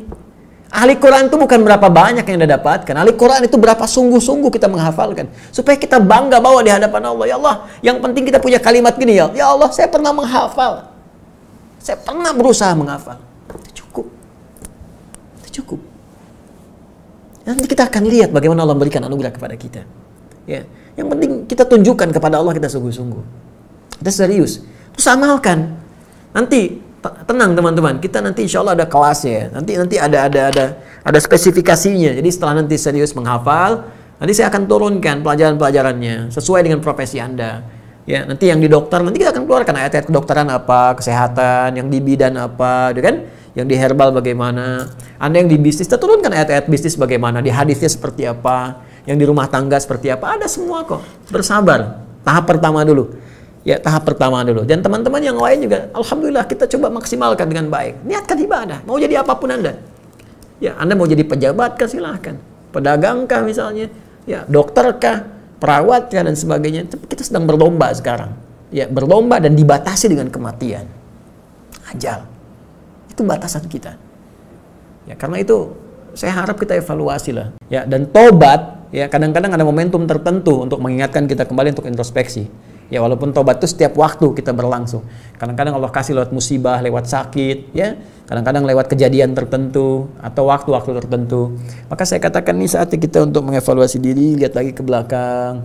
Ya, catat lagi apa yang belum benar, apa yang belum baik. Kemudian kita perbaiki kembali supaya bisa lebih baik daripada sebelumnya. Itu intinya aja. Jaga itu sampai wafat. Wala tamutunna illa wa antum muslimun. Maka ahli Al-Quran ketika dia masuk kemudian Setelah proses hisab, Allah langsung apresiasi dengan menurunkan satu ayat khusus ya, di surat khusus, surah ke-13 Ar-Ra'd di ayat 23 bahkan sampai 24. Jannatu 'adnin yadkhulunaha. Ya, maka ada orang yang nanti masuk lewat surga Aden, ya. Nah, ini dari mana taunya ini salah satunya penghafal Quran? Nanti ini adalah tafsir salah satunya dari Quran surah 35 Fatir di ayat ke-32 sampai 33. Di 32-nya ahli Quran, 33-nya sama. Jannatu 'adnin yadkhulunaha. Ini redaksi yang serupa. Ya, di sini ya, jannatu 'adnin yadkhulunaha yuhallawna fiha min asawir, ya. Ada orang-orang ahli Al-Quran akan masuk surga lewat surga Aden, lewatnya surga Aden, kemudian dipakaikan gelang-gelang emas, ya, dan baju dari sutra sebagai penanda ini ahli Al-Quran. Kemudian di Quran surah 13 Ar-Ra'd ayat 23 sampai 24 Allah sebutkan dengan pembuka jannatu 'adnin yadkhulunaha wa man salaha min abaihim wa azwajihim wa dzurriyyatihim. Orang-orang ini nanti akan masuk lewat surga Aden, dia mampu mengajak bapak ibunya. Masya Allah, ya. Nah, ini pemberian yang paling baik lah yang bisa kita berikan, insya Allah, sebagai anak pada orang tua. Bagaimana perjuangan mereka mendidik, gitu kan, mengandung, melahirkan, berikan ASI, kadang-kadang berjuang dengan keringat, darah, air mata. Nggak ada yang terbaik yang bisa kita berikan kecuali di masa-masa abadi saat kembali kepada Allah Subhanahu wa Ta'ala. Kita bisa gandeng orang tua kita, kan? Kemudian wa azwajihim, dan pasangan-pasangan hidup, istri dengan suami, wa dzurriyyatihim, anak keluarga, cucu. Itu Allahu Akbar, itu keluarga besar. Ini syafaat Al-Quran bagi para ahli Al-Quran dengan izin Allah sepanjang mereka beriman. Ini penguat di Quran surah 52 ayat 21. Ini penguatnya. Di Quran surah 52 At-Tur ayat 21, walladzina amanu wattaba'athum dzurriyyatuhum biimanin alhaqna bihim dzurriyyatahum. Dan orang-orang beriman, ya, diikuti oleh anak cucunya beriman, kami akan pertemukan mereka, satukan mereka satu tempat di surga. Ya. Kemudian wa ma'alatnahum min amalihim min syai'. Kalau mereka mau ikhtiar selama hidup di bumi, kami nggak akan sia-siakan. Kullu mri'in bima kasaba rahin, tapi kami nggak maksa, kata Allah. Itu pilihan. Tergadai dengan pilihan masing-masing, dan kita mau ngambil pilihan itu. Ya Allah, kami ingin ambil, kami ingin bersama dengan keluarga kami tidak ingin berpisah, ya Allah. Di dunia sama-sama, di akhirat terpisah, kami tidak mau, ya Allah. Kami pengen bersatu lagi, pengen kumpul lagi. Maka ada satu caranya, diantaranya Al-Quran. Hidupkan di rumah dengan Al-Quran. Orang tua baca Al-Quran, menghafal Al-Quran, anak jadi ahli Al-Quran, jadi keluar ke Quran, pelihara sampai wafat. Gak peduli berapa banyak yang kita hafalkan, bismillah. Kemudian coba mengamalkan sesuai dengan passion yang kita pilih. Bismillah. Apa yang terjadi?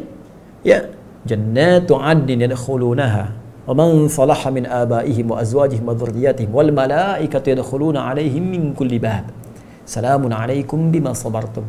Ahli Al-Quran akan menggandeng bapak ibunya, pasangan hidupnya, anak cucu keluarganya sepanjang mereka beriman kepada Allah, masuk surga. Ketika mereka masuk surganya itu, melewati setiap pintu surga, tahapan surga. Karena nanti saat akan masuk diminta membacakan Quran yang biasa dibacakan.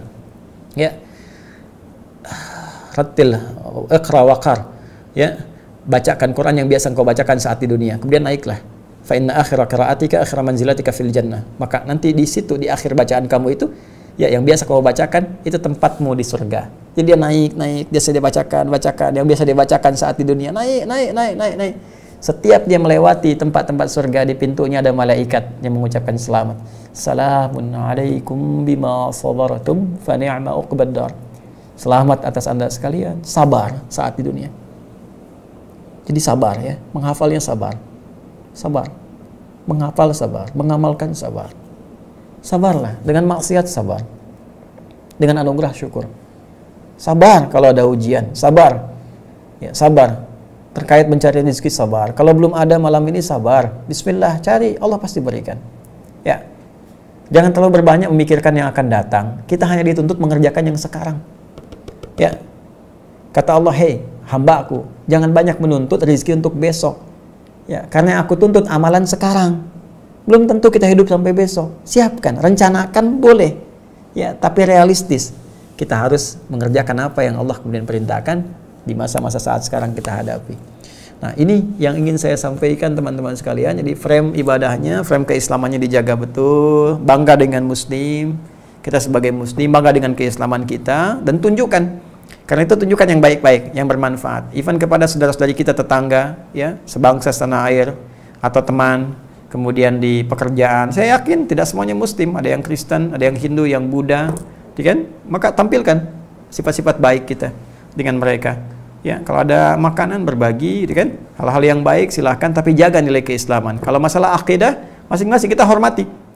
Demikian kami sampaikan, semoga sekali lagi kajian kita diberikan keberkahan dan dibimbing oleh Allah Subhanahu wa taala. Allahumma taqabbal minna innaka antas samiul alim wa tub alaina innaka antat tawwabur rahim. Allahumma ij'alna min ahli al-Qur'an waj'al al-Qur'ana sahiban lana fid dunya wa syafi'an lana fil akhirati ya arhamar rahimin. Rabbana atina fid dunya hasanah wa fil akhirati hasanah wa qina adzabannar.